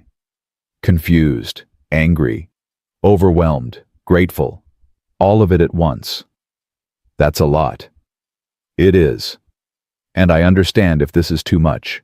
We barely know each other. You didn't sign up for my family drama." "Marcus, stop." Elena's voice was firm. "I'm not running because your life got complicated. Life is complicated. That's just reality. The question is, do you still want to see me? Despite all this?" "Yes. God, yes. But I need time. To figure out what this means. To help Simone settle in. To process that my wife kept secrets from me." "Take all the time you need. I'm not going anywhere." "You mean that?" "I mean that. Call me when you're ready. We'll pick up where we left off." Marcus felt tension drain from his shoulders. "Thank you. For understanding. For being patient." That's what people do when they care about each other. They show up, even when it's messy. After they hung up, Marcus sat with his phone in his hand, marveling at Elena's grace. Most people would run from this situation. But she stayed. She understood. The front door opened. Keisha came back from dropping Simone at campus. "How'd it go with Elena?" "Better than expected. She's willing to wait while I figure this out." "She sounds like a keeper." "She is, which terrifies me." "Why?" "Because caring about someone means risking loss again. And I don't know if I can survive that twice." Keisha sat beside him on the couch. "Dad, you're already surviving. You survived Mom's death. You survived 5 years alone. You're surviving Simone's arrival. You're stronger than you think. Or more stubborn. Same thing in this family."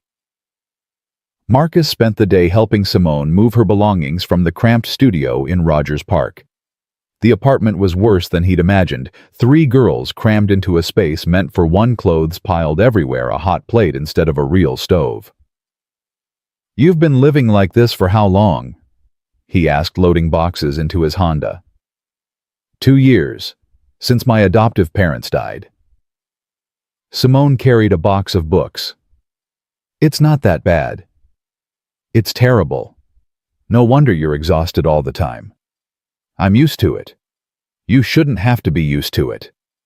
Marcus took the box from her. "Sarah would be horrified." "You keep talking about her like I knew her."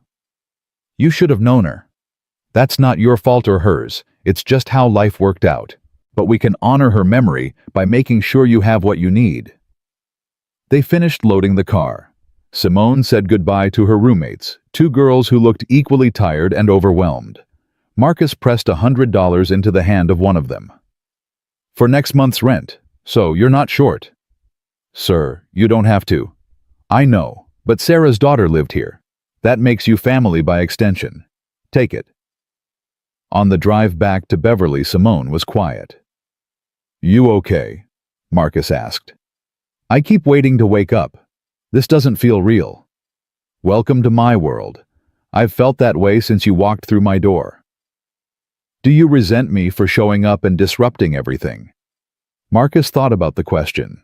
Really thought about it. "No. I resent that Sarah didn't tell me about you. I resent that you grew up without knowing your birth mother. I resent the circumstances that kept you two apart. But you, I don't resent you at all. You're innocent in all this. I could have stayed away, not contacted Keisha, just wondered from a distance. Then you'd be robbing yourself of family and robbing us of knowing you. That would be the real tragedy." They pulled into the driveway. Keisha was already there, having left campus early to help unpack. "Welcome home," she said when Simone got out. Official welcome this time, not the shocked middle-of-the-night version. Simone smiled. "Thank you, both of you. I don't have words for what this means." "Then don't try to find words. Just live here, study here, be part of this family." Marcus grabbed boxes from the trunk. "And maybe help with dishes occasionally. That's the price of admission." They spent the afternoon settling Simone into the guest room. Keisha donated clothes that no longer fit. Marcus cleared space in the bathroom cabinet. They hung Sarah's college diploma on the wall, a law degree from Northwestern that Sarah had been so proud of. "She went to Northwestern?" Simone asked, staring at the diploma. "Full scholarship, top of her class. She could have worked anywhere, but she chose Chicago. Said she felt connected to the city." Marcus stood beside Simone. "You're at UIC, pre-law, following in her footsteps without even knowing it. It's weird, right, that I chose law without knowing she was a lawyer. It's genetics, or destiny, or both. Take your pick." Simone traced the letters on the diploma with one finger. "I wish I could have asked her questions. About law school. About being a black woman in a white-dominated field. About how she balanced everything. I can tell you some of that. Keisha can tell you more. We'll piece together who she was." Marcus put his hand on Simone's shoulder. "She was brilliant, fierce, funny, stubborn as hell. You would have liked her, and she would have loved you." That evening, Marcus called Elena. "How's everything?" she asked. "Chaotic, but settling. Simone's moved in. Keisha's being an amazing big sister. I'm trying not to lose my mind." "Sounds like you're handling it well." "I'm faking it. There's a difference." Marcus sat on the back porch, the November cold biting through his jacket. "Elena, I want to see you, but I don't know when things will calm down enough." "Then don't wait for calm. Calm is overrated. Come to dinner at my place Friday. Bring your daughters. All of them. Let me meet the people who matter to you." "That's a lot. Meeting family. That's serious." "We had our first date at the wrong table. Serious is relative." He heard the smile in her voice. "Besides, I want to meet them. Keisha sounds amazing. And Simone's story is remarkable. Come over. Let me cook for you." "You cook?" "I'm Latina. Of course I cook. My abuela would disown me otherwise." Marcus laughed. "Okay, Friday. But I'm warning you, we're a mess right now." All families are messy. That's what makes them real.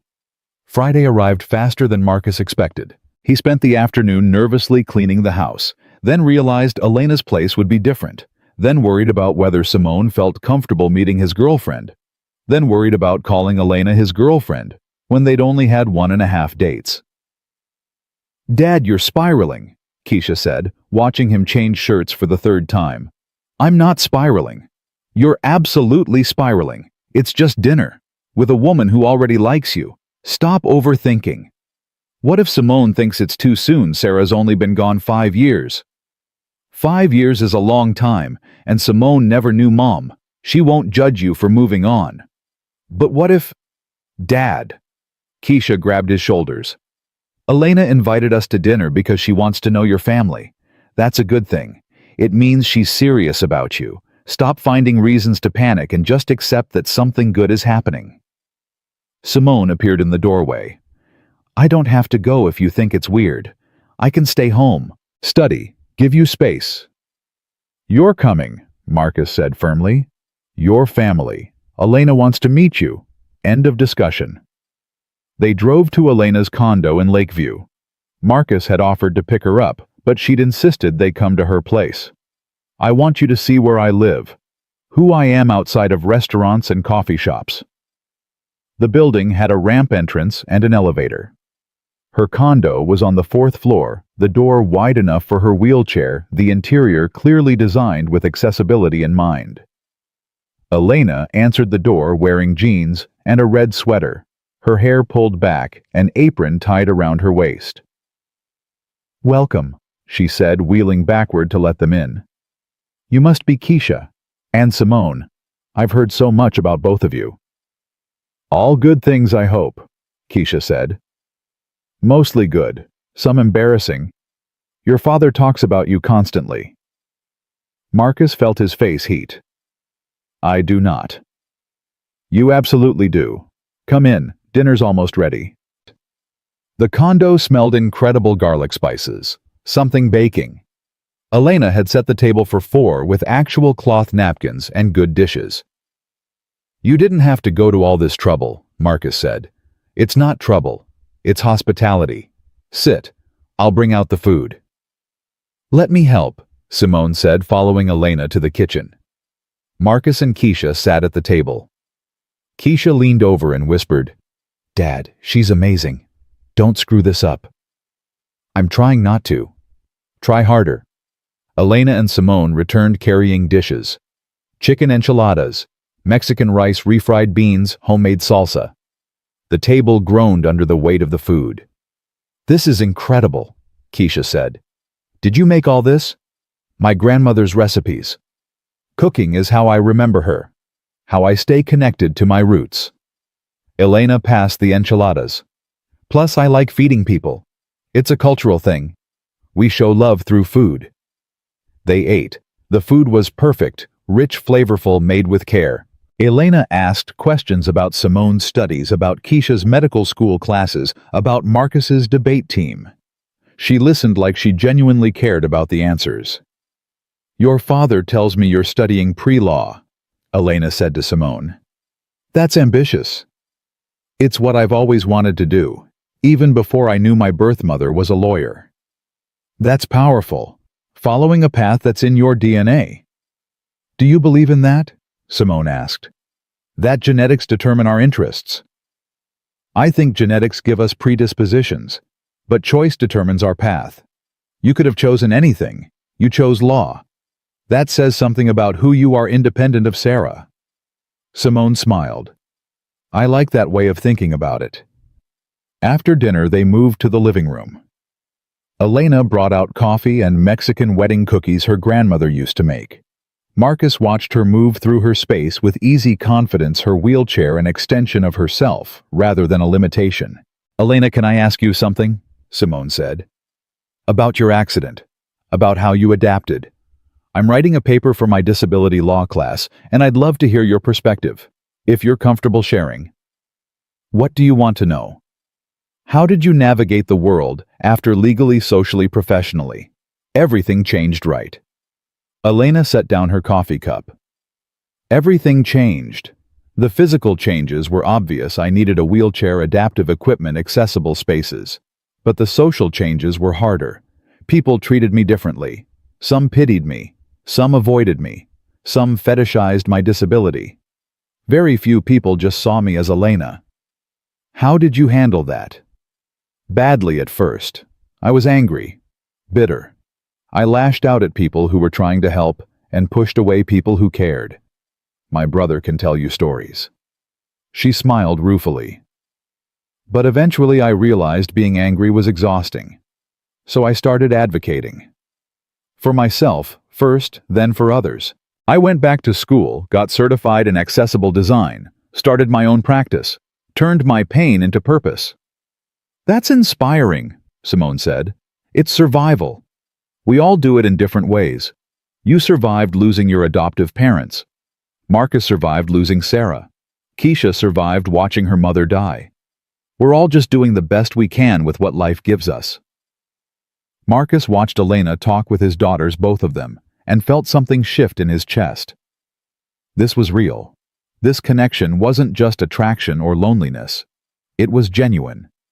Keisha caught his eye and smiled knowingly.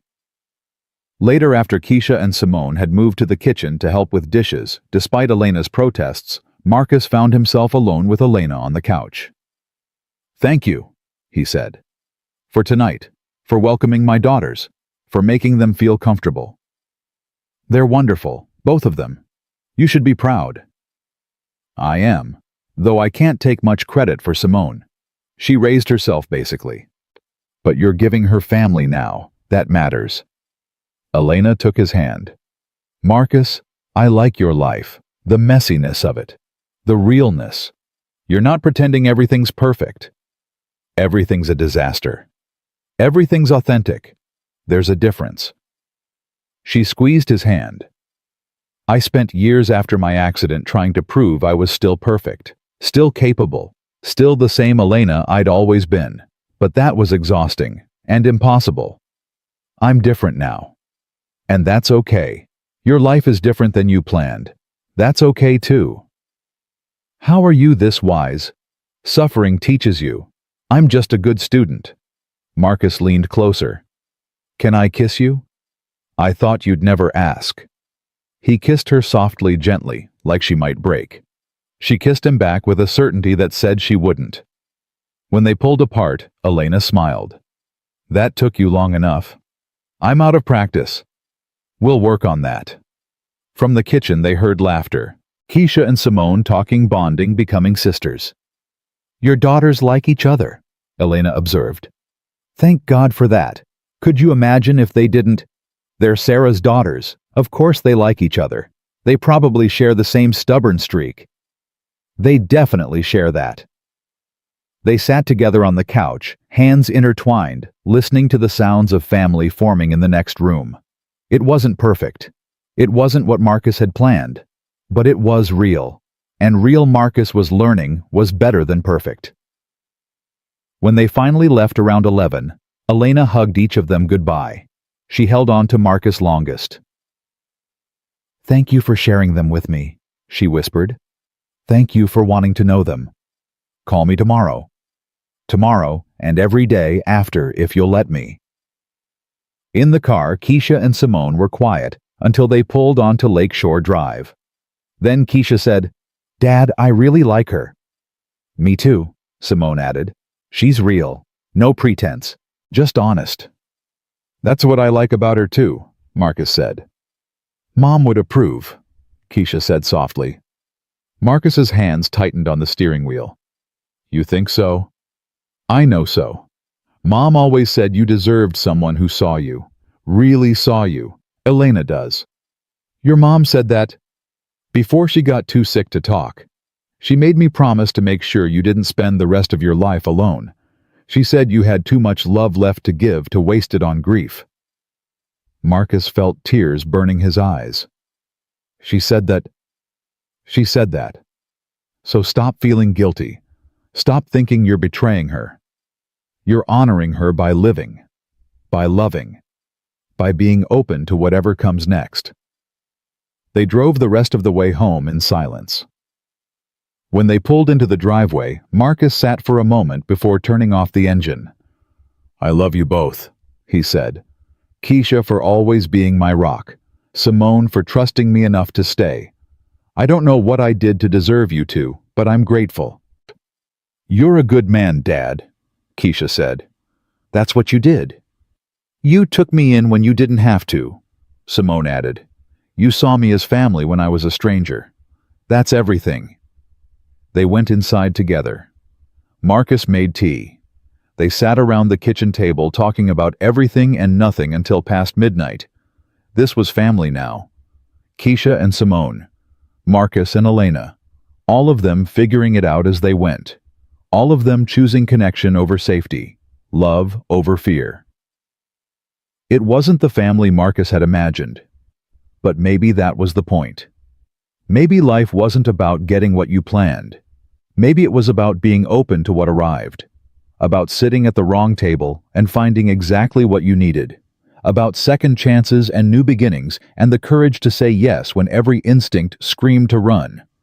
Marcus fell asleep that night thinking about Elena's smile, about Keisha's approval, about Simone's gratitude, about Sarah's final wish that he not waste his life on grief. And for the first time in 5 years, he fell asleep feeling like he was exactly where he was supposed to be, even if he'd gotten there completely by accident. 3 weeks passed in a blur of adjustment and discovery. Marcus found himself living in a house that suddenly felt alive again. Keisha stopping by after classes, Simone studying at the kitchen table late into the night, Elena calling every evening to check in. The loneliness that had defined his life for 5 years began to feel like a distant memory. But memory has a way of demanding attention when you least expect it. Marcus was grading papers in his classroom after school when his phone rang. Unknown number. "Hello? Mr. Thompson, this is Patricia Chen, David's mother." Marcus's blood went cold. David, Elena's ex-fiancé. "Mrs. Chen, I'm not sure why you're calling me. I'm calling because my son is miserable. He made a mistake leaving Elena, and he wants another chance. But she won't return his calls, won't answer his emails. I understand she's seeing someone new, you, I presume. That's between Elena and David, not you and me. Mr. Thompson, my son loved her. He was young and scared when the accident happened. He panicked, but he's grown since then. He's ready to be the man she needs. He had 8 months to be that man. He chose to leave. He chose wrong. People deserve second chances." Marcus felt anger rising. "Mrs. Chen, with all due respect, your son abandoned Elena when she needed him most. He doesn't get to come back now that someone else sees her value. He still loves her. Then he should have loved her when it was hard, when she was struggling, when she needed someone to fight for her. He didn't. I'm sorry he regrets that, but Elena's moved on." "Has she? Or is she settling for someone safe because she thinks no one else will want her?" The words hit like a physical blow. Marcus ended the call without responding. He sat in his empty classroom, hands shaking. Was that what Elena was doing? Settling for him because she thought she couldn't do better? His phone rang again. Elena this time. "Hey," he said, trying to sound normal. "What's wrong?" "Nothing." "Why?" "Marcus, I can hear it in your voice. What happened?" He told her about Patricia Chen's call, about David wanting another chance, about the suggestion that Elena was settling. Elena was quiet for a long moment. "Marcus, I need you to listen to me very carefully. David's mother is desperate. Her son is miserable because he threw away something good and he knows it. That's not my problem, and it's definitely not your problem. But what if she's right? What if you're with me because you think you can't do better? Marcus Thompson, that's the dumbest thing you've ever said. And you once called the Treaty of Versailles the Treaty of Viagra, so that's saying something." Despite everything, Marcus laughed. "I'm not with you because I think I can't do better." Elena continued. "I'm with you because you're exactly what I want. You see me. You challenge me. You make me laugh. You introduced me to your daughters 3 weeks into dating because you wanted me to know them. Do you know how rare that is? But David had his chance. He blew it. I spent months after he left wondering what was wrong with me, why I wasn't enough. Then I realized the problem wasn't me, it was him. He couldn't handle a partner who was different than what he'd imagined. You never had that problem because you never imagined me as anything other than what I am." Marcus felt tension draining from his shoulders. "I'm sorry. I shouldn't have doubted you. You're human. We all have insecurities. But Marcus, I need you to trust this. Trust us. Can you do that?" "I'm trying." "Try harder. Because I'm all in on this. On you. On us. And I need to know you are too." "I am. God, Elena, I am. You scare me because I care so much." "Good. I'd be worried if you weren't scared. Fear means it matters. They talked for another hour. Marcus sitting in his classroom, Elena working in her home office. Just talking. About everything and nothing. About fear and trust and the courage it takes to love again. When they finally hung up, Marcus felt steadier, more certain. His phone buzzed with a text from Keisha. Family meeting tonight, 7 p.m. Be there. Marcus arrived home to find both his daughters waiting in the living room, their expressions serious. What's going on? He asked. Sit down, Dad, Keisha said. That's never a good sign. Just sit. Marcus sat. Keisha and Simone exchanged looks. We've been talking, Simone started. About Mom, about Sarah, about the secret she kept. Okay? And we think it's time you read her journals. Marcus felt his stomach drop. Her journals? We found them in the attic, Keisha said. Boxes of them. Dating back to high school, including the year she gave Simone up for adoption. I don't know if I want to read them. Dad, you need to. You're angry at her for keeping secrets, but maybe understanding why she kept them will help. Or maybe it'll make things worse. Or maybe it'll give you closure, Simone said softly. I want to read them too. I want to know who she was, what she was thinking, why she made the choices she made. Marcus looked at his daughters, both Sarah's daughters, both waiting for his decision. Okay. But we read them together, all three of us. Deal. Deal. They spent that evening and the next several evenings reading Sarah's journals. Her handwriting filled page after page, neat at first, then increasingly frantic during her pregnancy, then measured and controlled afterward. I'm 17 and pregnant. One entry read. Marcus doesn't know yet. Neither does anyone except the school nurse. I'm terrified. My parents will kill me. The baby's father is gone. I don't know what to do. Another entry weeks later. I told my parents. They're devastated, angry, ashamed. They say I have two choices, keep the baby and drop out of school, or give her up and finish my education. They say I'm too young, that I'll ruin my life, that the baby deserves better. I don't know if they're right or just trying to make themselves feel better about forcing me to give away their grandchild. Marcus read with tears streaming down his face. Keisha cried quietly. Simone sat between them, absorbing every word about the woman who'd given her life and then given her away. I named her, one entry read. The adoption agency said I didn't have to, but I wanted her to have a name from me, something to connect us even if we never meet again. I named her Simone. It means, God has heard. Because I prayed every night during my pregnancy that she'd be okay, that she'd have a good life, that she'd forgive me someday. Simone made a sound halfway between a sob and a laugh. She named me. I always thought my adoptive parents chose my name. They must have kept it, Keisha said. Honored her choice. They kept reading.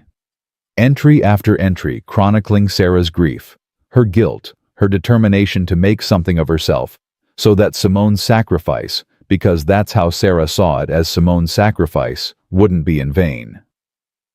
I met someone, an entry from several years later read. His name is Marcus Thompson. He's in my constitutional law class. He's brilliant and funny and kind. He doesn't know about Simone. I want to tell him, but I'm scared. What if he judges me? What if he sees me differently? What if he leaves? Marcus closed the journal. She was scared I'd leave if I knew. Would you have? Simone asked quietly. No, God no. I would have helped her find you, or at least tried. He opened the journal again, kept reading. Marcus asked me to marry him. A later entry read. I said yes. I should tell him about Simone before the wedding. I keep meaning to. But every time I try, the words stick in my throat. What if he changes his mind? What if he realizes I'm damaged goods? What if he wants someone who hasn't made terrible mistakes?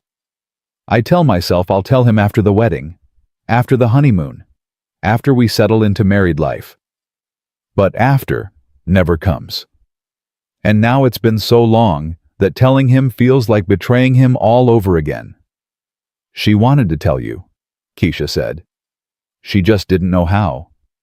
She had 25 years to figure it out. Fear is powerful, Dad.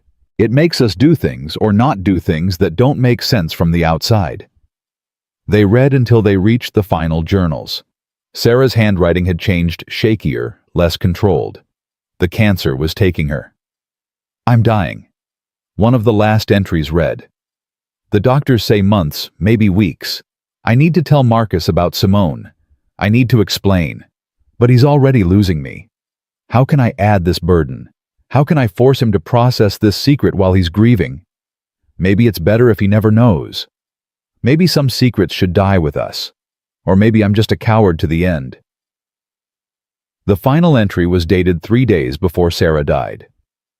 Keisha promised to make sure Marcus doesn't spend his life alone. She's such a good daughter. I wish Simone could know her, could know Marcus, could know they have family who would love them.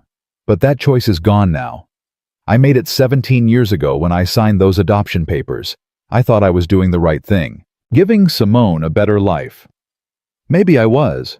Or maybe I was just scared and selfish and not brave enough to fight for what I wanted. I'll never know. All I know is I loved her. I love Marcus. I love Keisha. And I hope wherever Simone is, she's happy. She's loved. She's everything I wanted her to be. That's all I can hope for now. That's all that's left. Simone was crying openly now. She loved me. Even though she gave me away, she loved me. She never stopped loving you, Marcus said. She just didn't know how to reach you. Would you have helped her if she'd told you? In a heartbeat, without question, you were her daughter. That would have made you family. They sat together on the couch, 3 people bound by one woman's choices, her secrets, her love, and fear mixed together in equal measure. I'm not angry at her anymore, Marcus said finally. I'm sad. Sad that she carried this alone. Sad that she felt she couldn't trust me with her truth. But I understand why she stayed silent. Fear is powerful. And sometimes love makes us do foolish things. Like sitting at the wrong table? Keisha asked with a small smile. Exactly like that. The next day, Marcus called Elena. I read Sarah's journals about Simone, about why she kept the secret. And I understand now. She was scared. Of judgment. Of loss. Of being seen as something less than perfect. I wish she'd trusted me, but I get it. Does it help understanding? It does. It doesn't change what happened, but it helps me forgive her. And myself for being angry. That's growth, Marcus. That's healing. Elena, I need to tell you something. Okay. David's mother called me. Told me he wants you back. Silence. I know. She called me too. Left 3 voicemails. What are you going to do? Nothing. There's nothing to do. I don't want David. I want you. But Marcus, I need to know. Are you going to doubt me every time your past intersects with my past? Because I can't build something real with someone who's constantly waiting for me to leave. I won't. I promise. I was scared. But Keisha reminded me that fear is just part of loving someone. It doesn't mean we run from it. Wise daughter you have there. I have 2 wise daughters now. Both of them keep me honest. Good. Because I'm done with men who can't handle honesty, with reality, with the messy, complicated truth of who I am. I can handle it. All of it. Your past, your disability, your ex trying to come back. All of it. Prove it. How? Come to the community center groundbreaking next week. Meet the people I work with. See what I'm building. Be part of my world, not just my personal life. I'll be there. Bring your daughters, both of them. I want them to see what I'm fighting for. The following Tuesday, Marcus stood in Pilsen, watching Elena direct a small crowd of donors, community members, and local politicians. She wore a hard hat over her hair, her wheelchair decorated with colorful ribbons that blew in the November wind. Thank you all for coming, she said into a microphone. This community center represents more than just a building. It represents a promise. A promise that disabled people matter, that we deserve spaces designed with us in mind, not as an afterthought, that accessibility isn't a luxury, it's a human right. The crowd applauded. Marcus watched her with pride swelling in his chest. Keisha leaned over. Dad, she's amazing. She really is. Simone stood on his other side recording on her phone. I'm using this for my disability law paper. Professor's going to love it. Carlos Rodriguez appeared beside Marcus. Mr. Thompson. Dr. Rodriguez. I owe you an apology. I was overprotective, suspicious. I treated you like a threat when you were anything but. You were protecting your sister. I understand that. Still, I was wrong. Elena's happier than I've seen her in years. That's because of you. Carlos extended his hand. Thank you for seeing her. Really seeing her. Marcus shook his hand. She makes it easy. After the speeches, after the ceremonial shovels broke ground, after the donors had left and the crowd dispersed, Elena wheeled over to where Marcus stood with his daughters. What did you think? I think you're changing the world, one accessible building at a time. I'm trying. Still short on funding, but we'll figure it out. How much do you still need? 200,000. It's a lot, but I'm not giving up. Marcus thought about his savings, about the life insurance money from Sarah he'd never touched, about what Sarah would want him to do with it. Elena, can we talk privately? They moved away from the crowd. Elena looked up at him with questioning eyes. I want to donate to the center. Marcus, you don't have to do that. I know, but Sarah left life insurance money, enough to pay for Simone's law school and still have extra. I've been sitting on it for 5 years, not sure what to do with it. This feels right. Sarah would approve. How much are we talking about? 200,000. The full amount you need. Elena's face went pale. Marcus, that's too much. That's your retirement, your security. That's Sarah's legacy, doing something meaningful, building something that matters, helping people the way she always wanted to help people. He took Elena's hands. Let me do this, please. I can't accept that much money from you. It's not appropriate. We've only been dating a month. Then don't accept it from me. Accept it from Sarah, in Simone's name. Call it the Sarah Thompson Memorial Fund. Make it about family and second chances and not letting fear stop us from building something better. Elena's eyes filled with tears.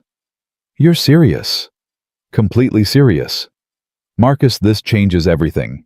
The center, my practice, the people we can help. Do you understand what you're offering? I understand, and I'm certain. This is what Sarah's money should do. Create something lasting, something good, something that helps people who've been overlooked and underserved. Elena pulled him down and kissed him, right there in the middle of the empty lot where her dream was about to become reality. Thank you, she whispered. Thank you for seeing what this means, for believing in it, for believing in me. Always. They announced the donation the following week. The Sarah Thompson Memorial Fund would fully fund the remaining construction costs. Elena insisted on adding a plaque acknowledging Sarah's contribution, her legacy, her daughter Simone. Simone stood at the press conference beside Marcus and Elena, tears streaming down her face. My birth mother gave me life, she said into the microphone. And now, through this donation, she's giving life to this community. To disabled people who deserve better. To everyone who's been told they don't matter. Thank you for letting me be part of this. Thank you for honoring her this way. The local news covered the story. A teacher honoring his late wife's memory by funding an accessible community center designed by his girlfriend in the name of the daughter his wife had given up for adoption. You can't make this stuff up, Keisha said, watching the news that evening. This is like a movie. This is life, Marcus said. Messy, complicated, beautiful life. His phone rang. Unknown number again. Against his better judgment, he answered. Marcus Thompson. Mr. Thompson, this is David Chen. Marcus's grip tightened on the phone. Mr. Chen. I saw the news. About the donation. About Elena. I wanted to call and say congratulations. And to apologize. Apologize to Elena, not me. I tried. She won't take my calls, so I'm calling you. Man to man. I messed up. I had something special and I threw it away because I was scared and stupid and couldn't see past the wheelchair to the woman I loved. You're a better man than I was. Take care of her. She deserves that. I know she does. And Mr. Thompson. That thing my mother said about Elena settling, that was projection. I'm the one who settled. Every relationship since Elena has been settling because no one else is her. She's remarkable. You know that. Don't let her go. I won't. David hung up. Marcus sat with the phone in his hand, processing. Who was that? Elena asked from the doorway. David Chen, calling to apologize, to congratulate us, to tell me not to mess this up. And what did you say? I said I wouldn't. Marcus stood, crossed to her, knelt down so they were eye level. Elena Rodriguez, I'm falling in love with you. Actually, I think I fell in love with you the moment you let me crash your dinner table. I know it's fast. I know it's messy. I know we're both carrying baggage and scars and complicated histories, but I don't care. I want this. I want you. I want us. Elena cupped his face in her hands. Marcus Thompson, I'm already in love with you. I think I have been since you ran through the rain rather than stand me up. Since you faced my brother without flinching. Since you introduced me to your daughters and trusted me with your heart. So yes, to all of it, to the mess, to the complications, to us. They kissed in the doorway, while Keisha and Simone pretended not to watch from the living room. Finally, Keisha whispered. I thought they'd never figure it out. They're old, Simone whispered back. They move slower. I heard that, Marcus called out. Both girls laughed. That Christmas, Marcus hosted dinner for the first time in 5 years. Elena came with Carlos. Keisha brought her boyfriend. Simone invited 2 friends from law school who had nowhere else to go. The house that had been silent and empty for so long filled with voices, laughter, the clatter of dishes, and the warmth of family. Marcus stood in the kitchen doorway, watching it all, Elena and Carlos arguing playfully in Spanish, Keisha, teaching Simone how to make Sarah's famous sweet potato pie friends, becoming family before his eyes. You look happy, Keisha said, appearing beside him. I am, terrifyingly happy. Mom would be proud of you. You think so? I know so. You honored her memory by building something new, by letting go without forgetting, by loving again without betraying what came before. That's exactly what she wanted. Marcus pulled his daughter close. When did you get so wise? I learned from the best. They rejoined the group. Marcus sat at the head of the table where Sarah used to sit. But he didn't feel like he was replacing her. He felt like he was honoring her, by living fully, by loving openly, by building a family from the scattered pieces of loss and grief and unexpected grace. Elena raised her glass. A toast to Sarah Thompson, for giving us Simone, for raising Keisha, for loving Marcus and teaching him what real love looks like, and for bringing all of us together in ways she never could have imagined. To Sarah. To Sarah, everyone echoed. Marcus felt tears on his cheeks, but didn't wipe them away. These were good tears, healing tears, the kind that come when you realize you've survived something you thought would destroy you. He'd survived.